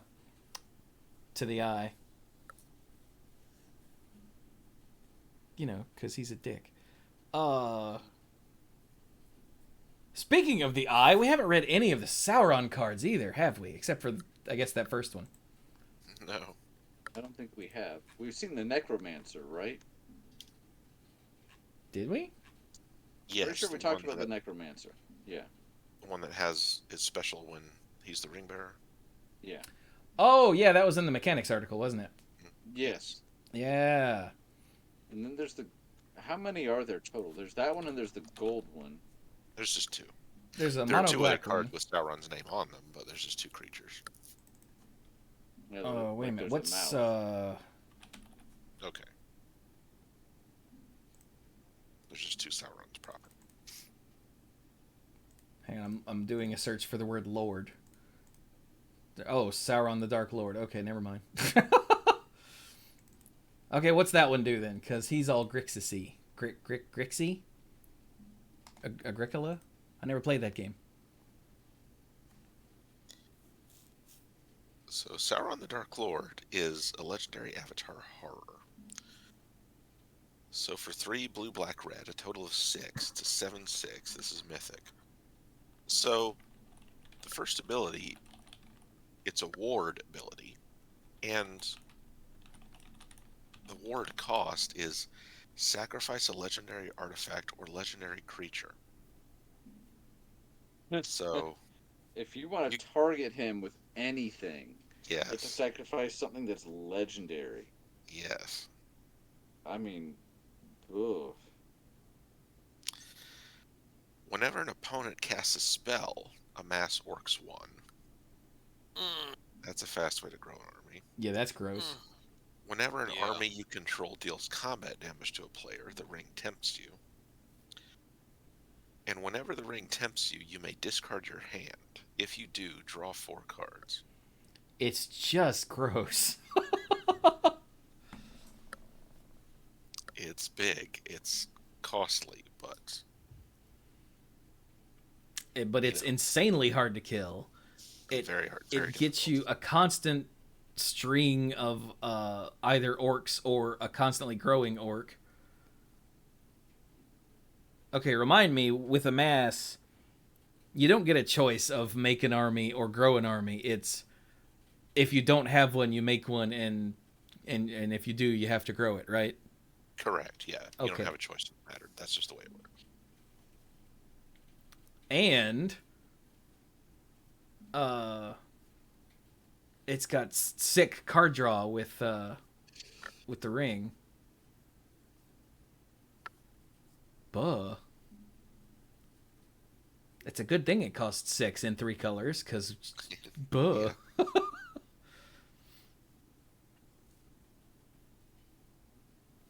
Yeah, I like it. And it makes perfect sense that the only way to to do anything to the Dark Lord is to either, kill something important or someone important. Because it's Sauron, man. It's the Dark Lord. If just thinking. anyone could just shoot arrows at the Dark Lord and take him down, then he wouldn't really be the Dark Lord, now would he? No. This isn't some Voldemort watered down little bitch of a Dark Lord. This is the Dark Lord. Yeah, I said it. My favorite thing about Sauron is that he just doesn't appear in the book at all. He's just that over there. Yeah. Like Yeah. he's really he's not a oh god, what's the name for the thing everyone's after? The plot thing. What's the MacGuffin? generic name? MacGuffin? Yeah, he's not the MacGuffin, but he's the nameless like bad guy thing over there that is just over there. You get to see his effect on things. You get to see all of his followers and whatnot, but you never actually get to see Sauron, which is why the first thing you see in the movie is an army, and then Sauron walks up and starts knocking the hell out of everybody. I was like, whoa! Because I never expected to see him at all. Yeah. I mean, like, part of the whole thing is that, hey, Sauron's trying to get his act back together. That's going to be extremely bad. We have to do something to stop him. Yeah. And even like if this had been like an enchantment, that would have made perfect sense. Mm-hmm. Because like I said, you never see him in physical form in the book. Is there a lidless eye or something? What, Control F? Why am I not Control F and Control F? There is not something called lidless eye currently. What about eye? The word There's eye the does not mouth of appear sorrow. on the title of any of these cards. Granted, the full set isn't out on the card image gallery yet as of this recording, so.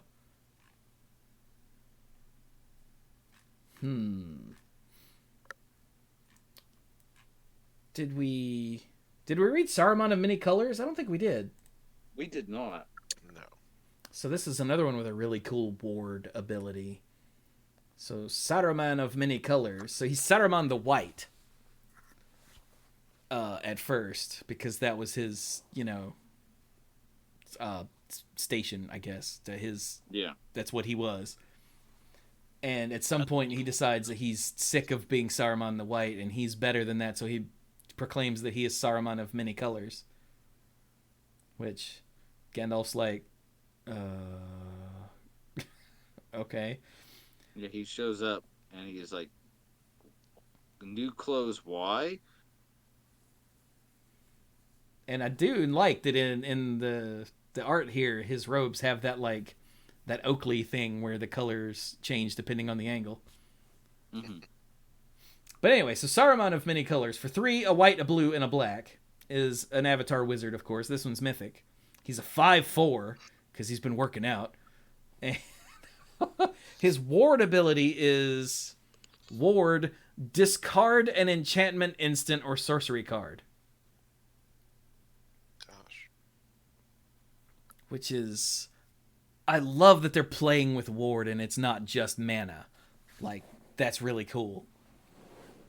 And then the rest of his... Oh my god, the rest of this. Whenever you cast your second spell each turn, each opponent mills 2 cards.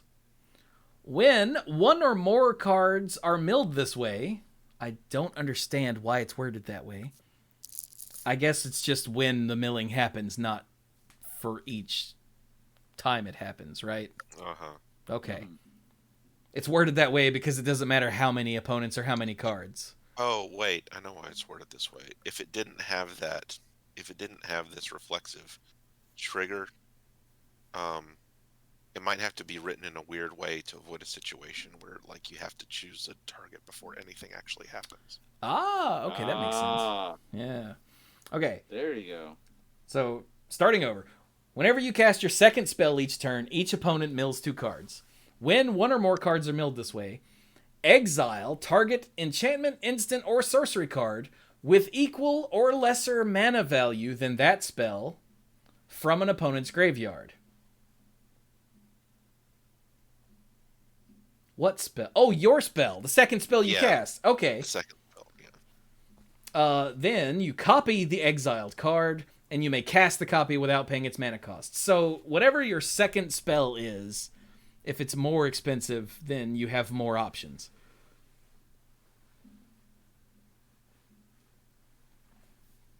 And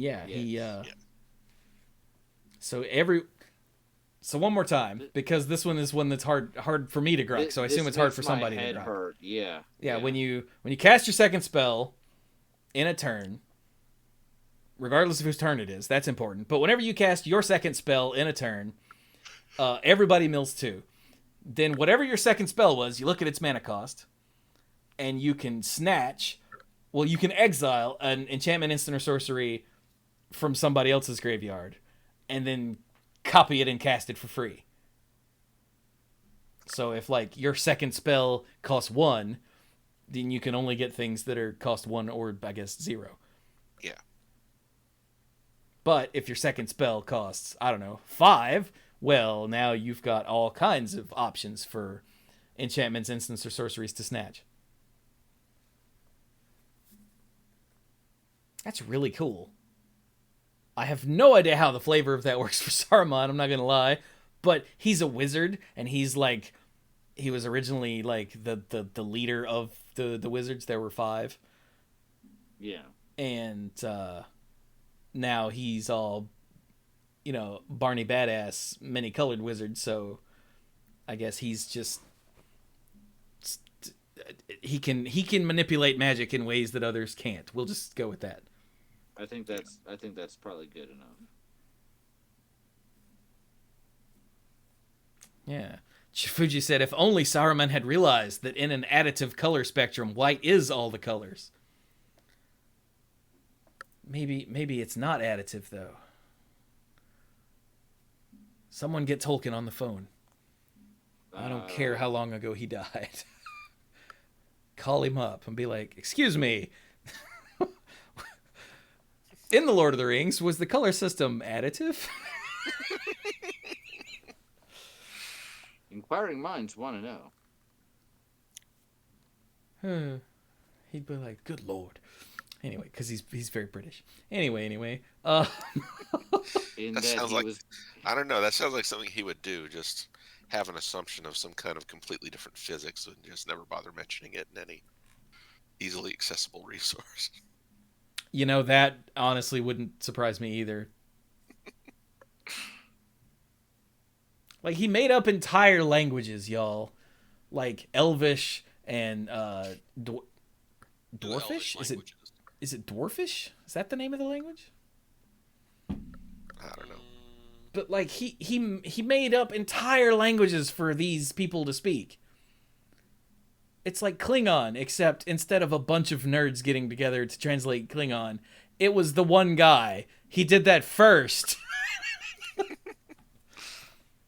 He's like, man, all these languages are awesome. I need to do something with them. Hey, I'll write a story. Like,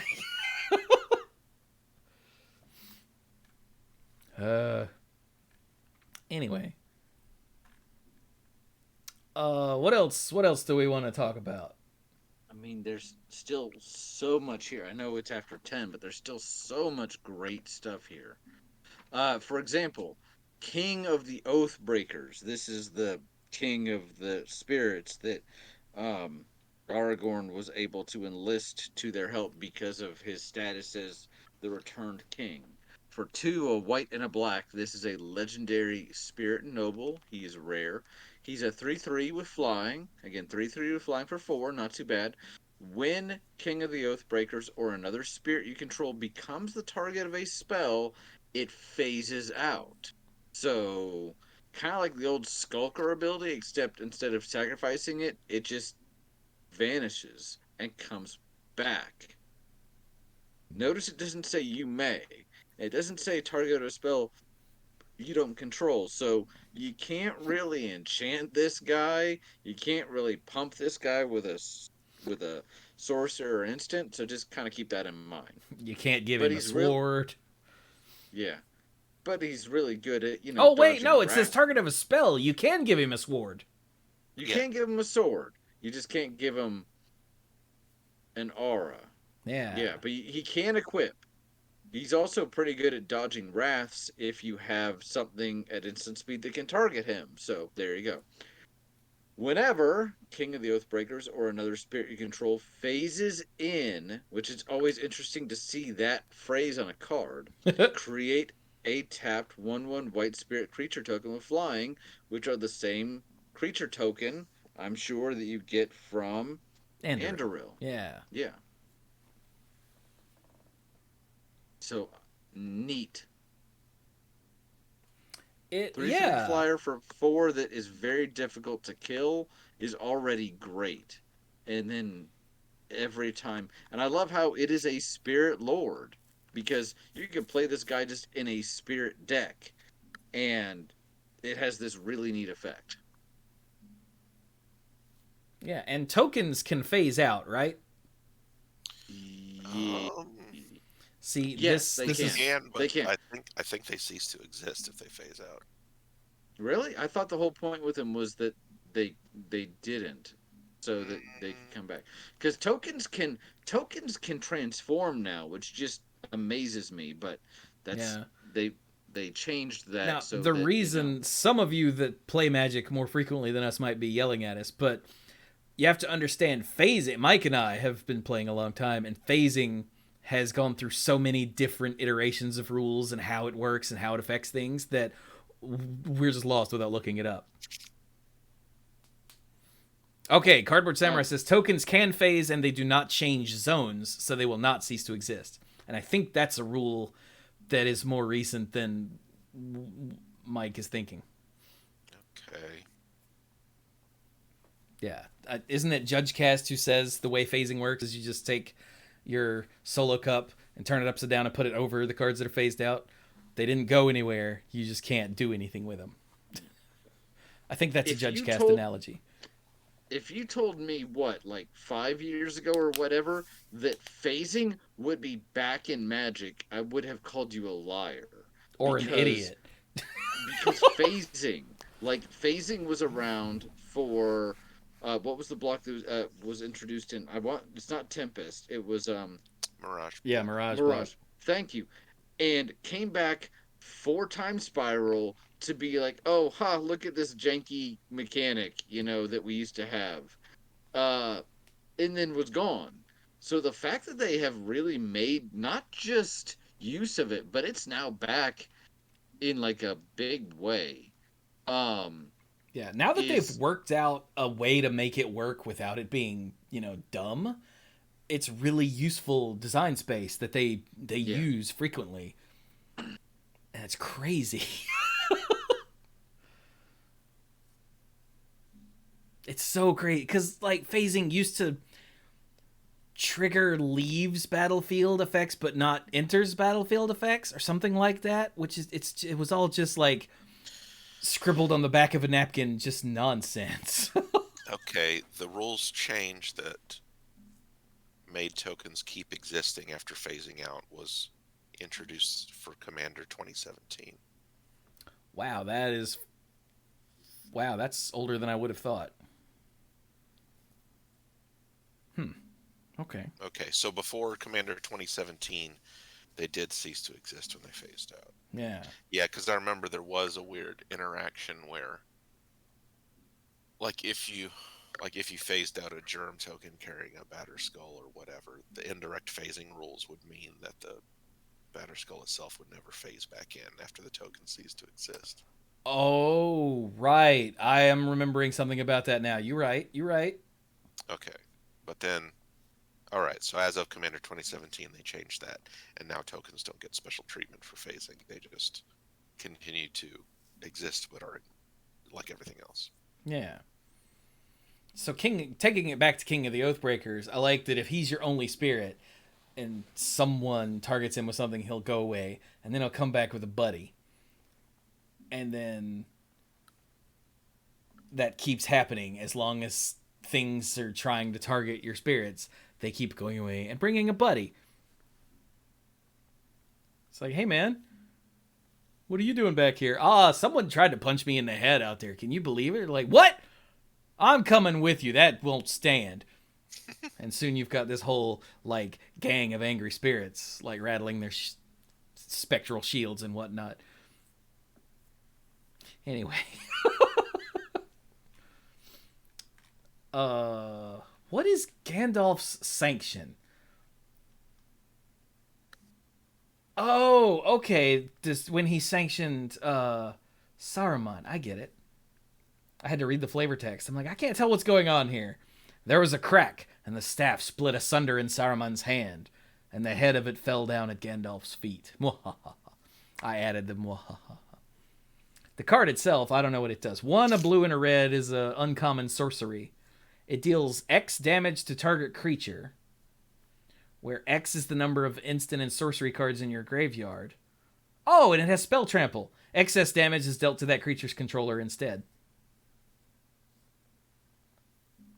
Yeah, which is actually really cool. I like how there's this theme, as there usually is with blue and red, of like counting the instants and sorceries in your graveyard. But it's expressed here. I feel like we've seen takes on this before, but I like that it's kind of tied into Gandalf's identity. Yeah. I think I'm gonna need to go soon because it's after 10:15. I'm okay if everybody wants to like take another card, And we're not leaving until we talk about Goldberry, right? Because she thick though. Yeah, pretty much. With 2 C's. Okay, so tell us about Goldberry. So Goldberry, this is a word salad. It took me a while to figure out what was going on, but I get it. Goldberry, River Daughter, is a legendary nymph. She's rare. For 1 and a blue, she's a 1/3, and she has 2 abilities. First ability is tap. Move a counter of each kind not on Goldberry, River Daughter, from another target permanent you control onto Goldberry. So let's talk about what that does before we go on to the second one. So you tap her, and you look at another permanent you control. Okay. And then for every type of counter on that other permanent that does not have a corresponding type of counter on Goldberry, you move one of each of those counters onto Goldberry. Yes. So if the other permanent has a +1/+1 counter on it and an age counter on it, but Goldberry already has a +1/+1 counter, then you only move the age counter. Keep Mike. Second ability, pay a blue and tap.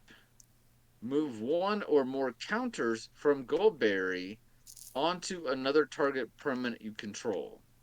If you do, draw a card. Then there's no restrictions on the second one about like whether or not what type it is, if it's on her versus, well, it has to be on her, but versus whether or not there's already that type on the other permanent. So these abilities look similar, but they don't do the same thing. So, but let's take Mike's example, and now Goldberry has a +1/+1 counter on her because she already had from whatever, and now she has an age counter on her.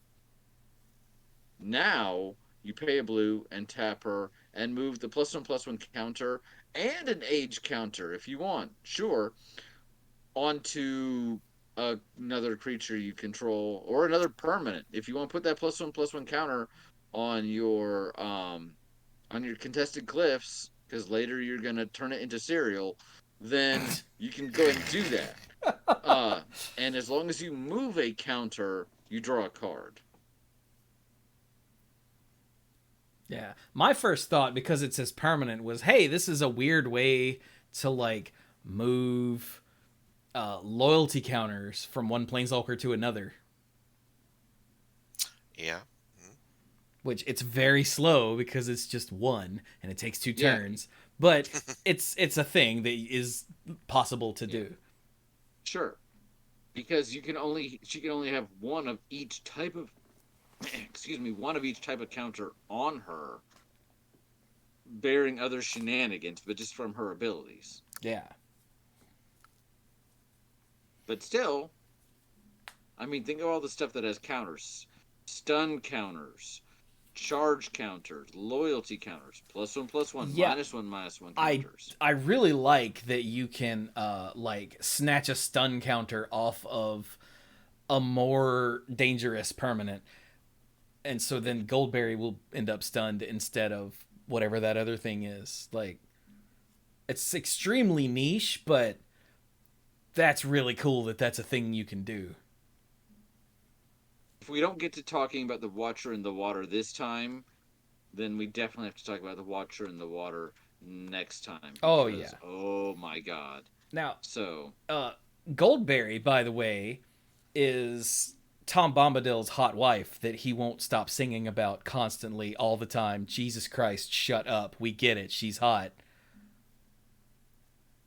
And the hobbits are like, you're pretty. And she's like, you're sweet. And they're like, no, you're really pretty. So it's not just him, but yeah, he has a very one-track mind. Yeah, and that track is going up her thigh. That sounded way dirtier than I meant it to. Immensely. Yeah. But look at she's got the thigh there in the art. So, I don't understand.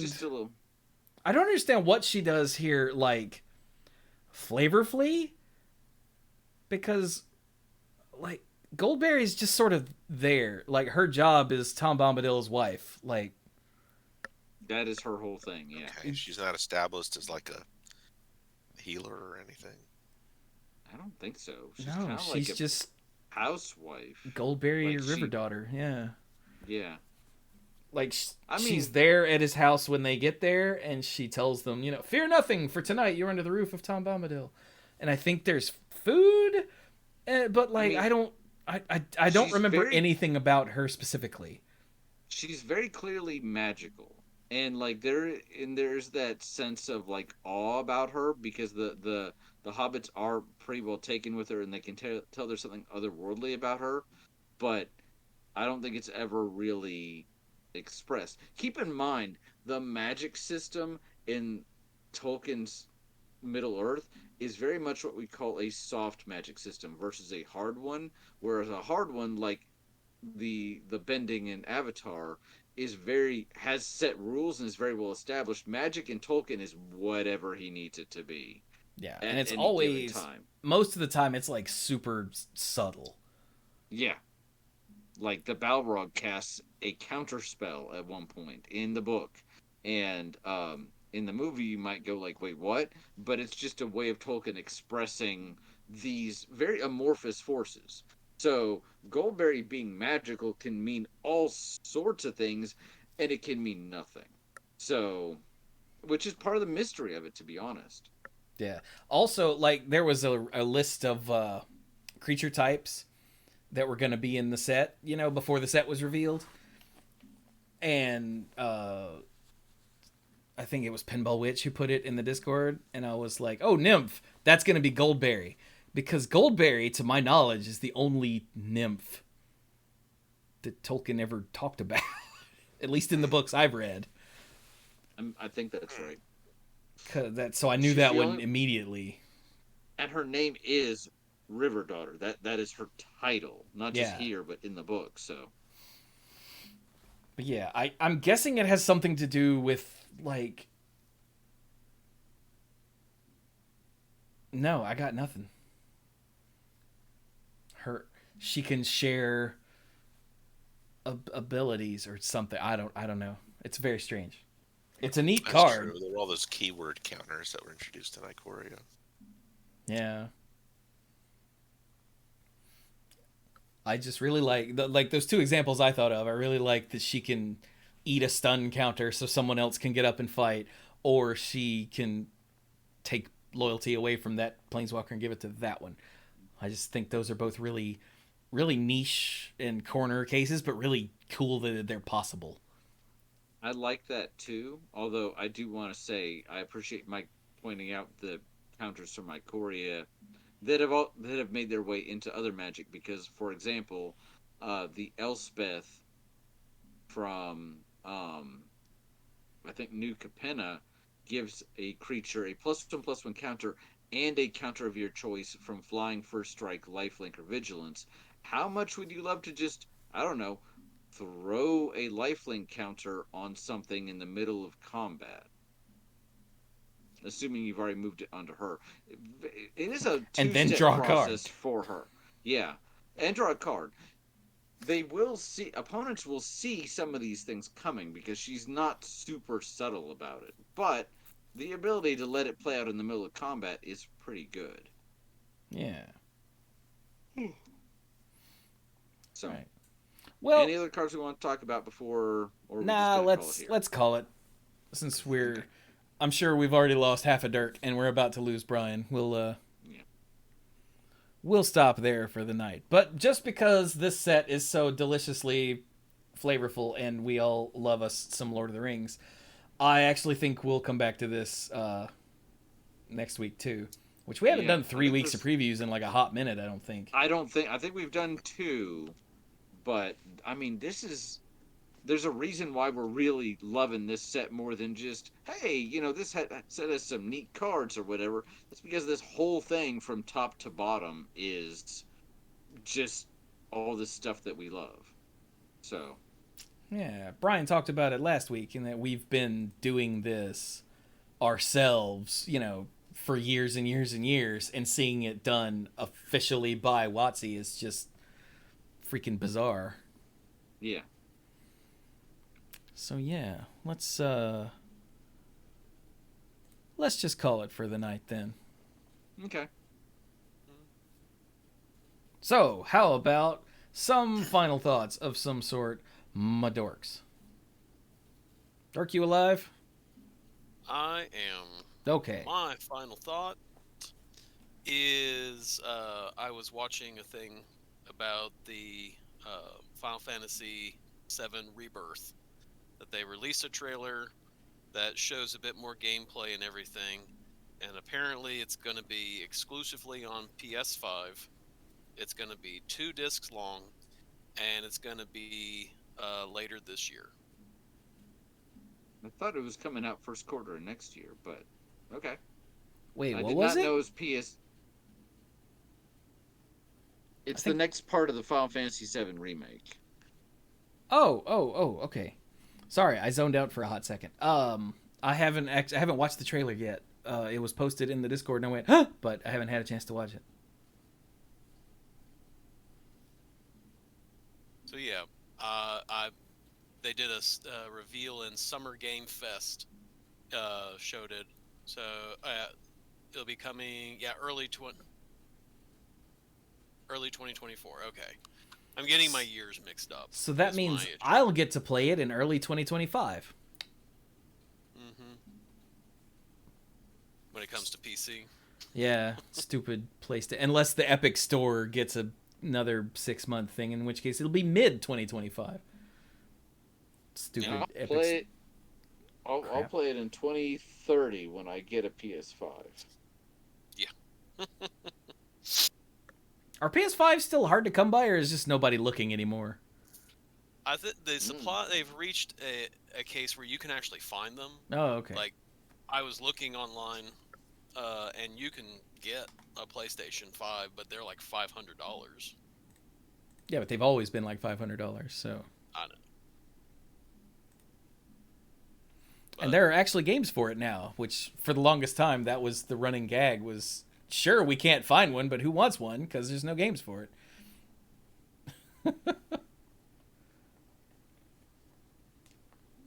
So, but that's the final thought I have and everything. So I'm gonna go to bed. Nice. When is school done for you, Dirt? The last day with students is tomorrow, Hey, and then I've got 2 teacher work days next week. nice. You got this. No problem, right? No problems. All right. Well, you guys have a wonderful night. Night, Zerk. Night, guys. So I wasn't going to mention it in front of him because I'm sure he gets this all the time already, and it's aggravating. But I was going to mention that I heard some people talking in the lawyers' lounges at one of the courthouses that I work with, and they're basically complaining about how teachers get the whole summer off, and can you believe that they're asking for a raise or whatever? And they weren't being sarcastic; Oh they my were God. completely straight. And I was like, I almost engaged, and then I thought, I'm not going to change their mind. So I just thought of Dirk and kept walking because, no, teachers don't get the summer off. Most teachers that I know are like doing extra work over the summer to help make ends meet, which is crazy when you consider the amount of their lives they spend during the school year, like with these kids all day, prepping stuff, then turning around, going home, and grading papers and doing lesson plans for the next day or the next week or whatever. Like, I not to mention the fact that most teachers now have to be full-time therapists in addition to educators, in addition to dealing with parents. No, I no. I kind of feel like teachers, and he's not here anymore, so I can't be said to be stroking Dirk's ego. Maybe he'll listen to this later. Teacher, I would think that, I don't know, helping raise the next generation of citizens or humanity, just whoever, would be deemed as, I don't know, pretty freaking important. But I am constantly surprised by the lack of respect shown to educators. I don't get it. So I guess for my final thought, hey, be nice to teachers because Yeah. they're helping raise the next generation, and things are already looking bad enough. You know, please, don't be mean to teachers. Yeah, they already Other, don't get paid enough, and certain factions in this country are thinking that, oh, we should give them all guns. that'll make things safer. Oh Yeah, yeah, yeah. I hate it But here. let's not help them in meaningful ways. Like let's not help them afford books or school supplies. I was genuinely surprised to learn as I was becoming an adult, because as a kid you just assume, oh, all this stuff is supplied to teachers. I did not realize how much comes out of a teacher's own pocket for their own supplies. It's just insane. So, Yeah, but I guess for my final thought, be nice to teachers, and otherwise, for me personally, everything's going okay. Nothing really to report. No crises at the moment. So, well, that's good. and now, I too shall head out. But I'm thoroughly enjoying talking about this set with you guys. It's been a lot of fun, and I look forward to picking it up again next week. You guys have a good night. Maybe. Good night. And then there's Mike. Yeah.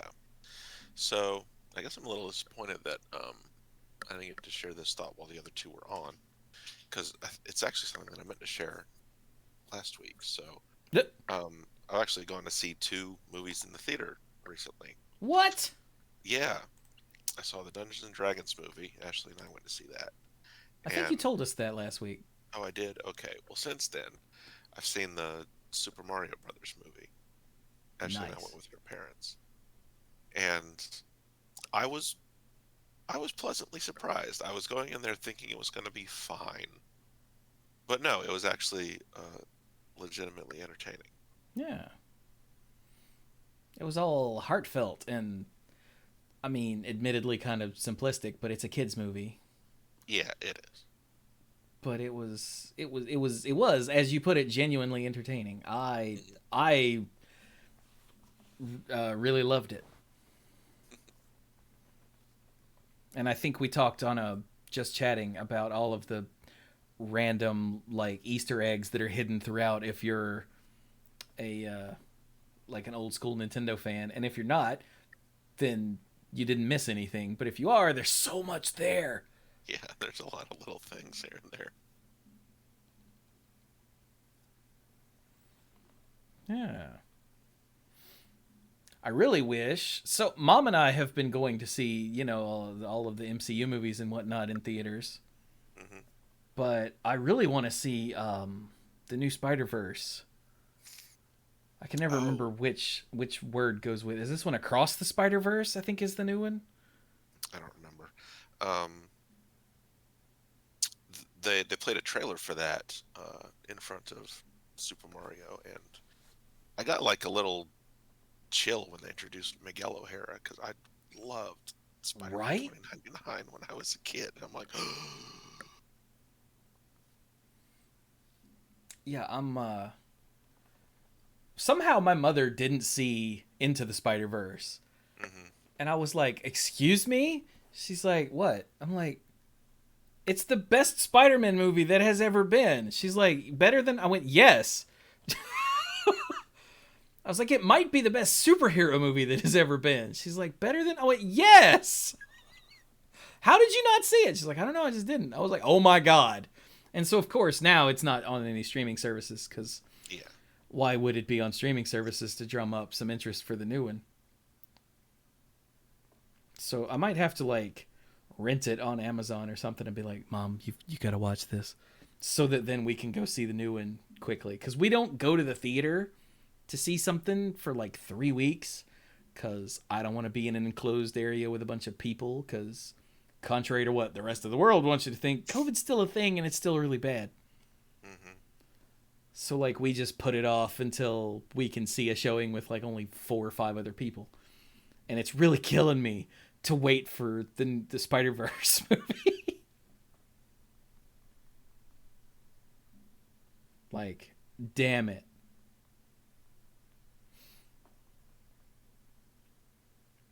Yeah, it's on Fubo, which I don't have, and don't even know what that is. Otherwise, you gotta rent it.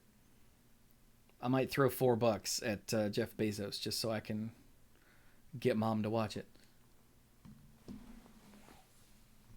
because it would be on her Amazon account where I'd rent it anyway. So, I mean, what? Did you see Into the Spider-Verse, Mike? No, I haven't. All right. We're having a watch party, damn it. Did you and Ashley come over, and Mom will come over. We'll all just sit on the couch, watch Into the Spider-Verse. That'll be fun.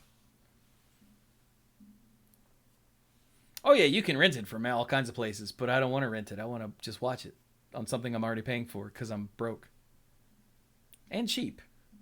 Let's be real. Even if I wasn't broke, I still wouldn't want to rent it.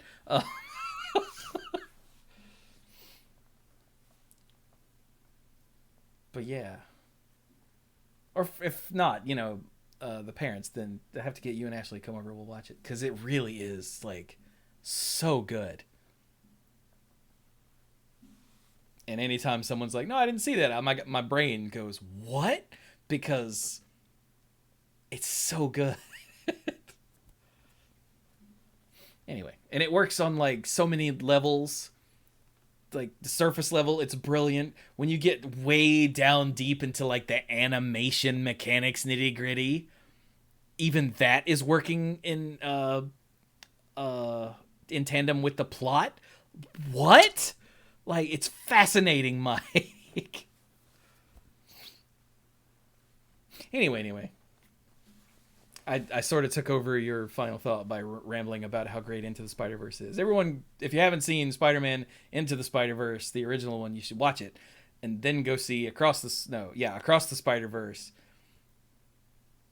Don't tell me how it is because I haven't seen it yet. And then soon we're going to get, soon-ish, we'll get Beyond the Spider-Verse, which will be the third part.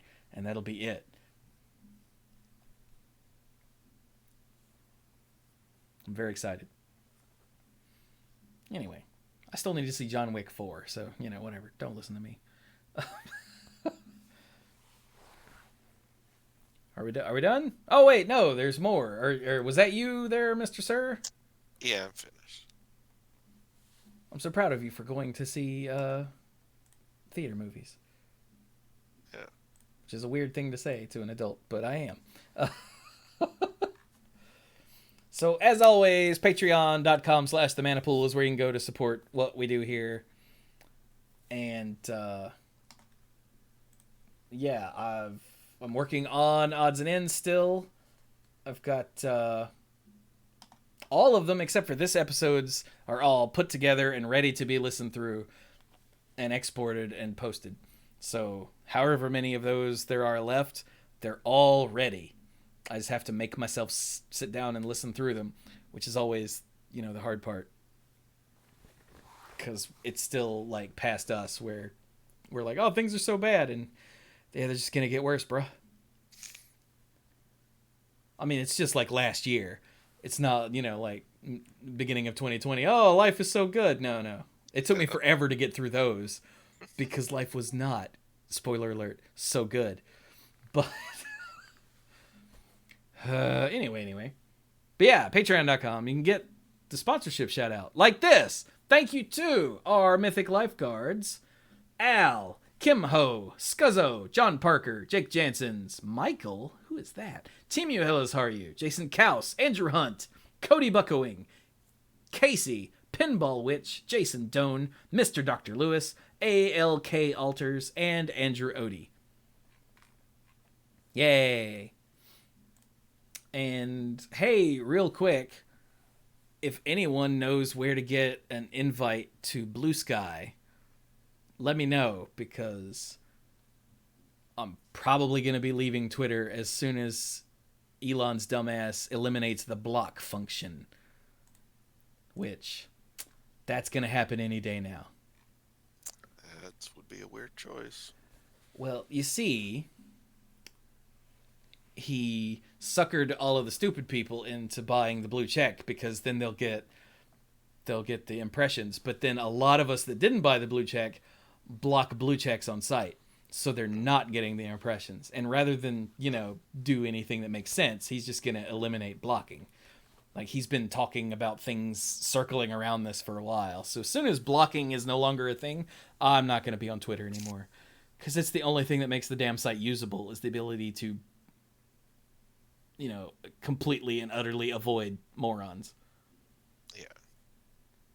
My block list is in the hundreds by this point, because just anytime I see, blatant something-ism or somebody just being a absolute douchebag, I just block them immediately. I'm like, oh, well, if you're going to do this in public and Twitter, then I don't ever want you to see anything I tweet ever. Delete. So, yeah. So yeah, if you know how to get a Blue Sky invite, somebody point me in that direction, would you? That's the new not Twitter made by Twitter's original guy, Jack, which means he'll probably sell that to some fascist as well, and it'll also become unusable, but hey, at least we'll have it for a little while. Yeah.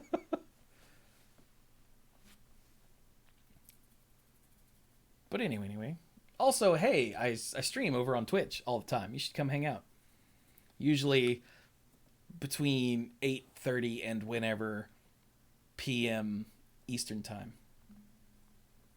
Yeah. Currently playing through Resident Evil 4, doing various challenge runs, and going to be starting Doom soon. Like the 2016 Doom. Once Sea of Stars comes out in August, I think it's late August, I'm going to be streaming it. Sea of Stars. Hey, Mike, you remember The Messenger? Yes. Sea of Stars is... So you know how The Messenger was like an homage to like Nintendo and Super Nintendo platformers, like Ninja Gaiden and whatnot? Sea of Stars is an homage to Chrono Trigger.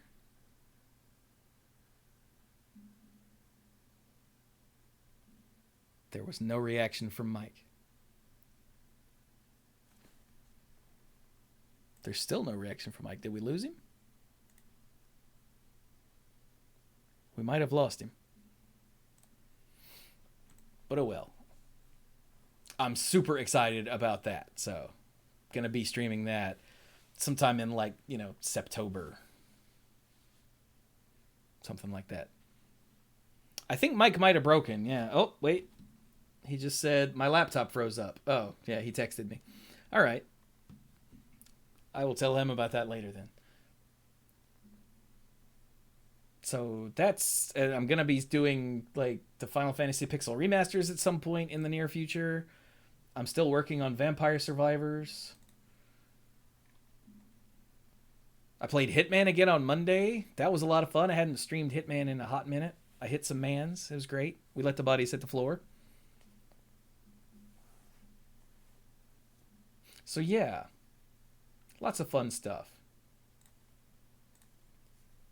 But now that I'm all alone by myself, we should wrap this up. So this has been the Manipool number 680. I hope you all have been enjoying the Lord of the Rings flavor as much as we have. And if you haven't read the books, I hope we're bouncing all over the place, but I hope we're explaining things in a way that makes sense if you've only seen the movies. I'm trying to keep on top of that. So yeah. But with that, we will be done. I will be done because everyone else left. Voluntarily or not. So thank you all so very much for joining us, and simply walk into Mordor.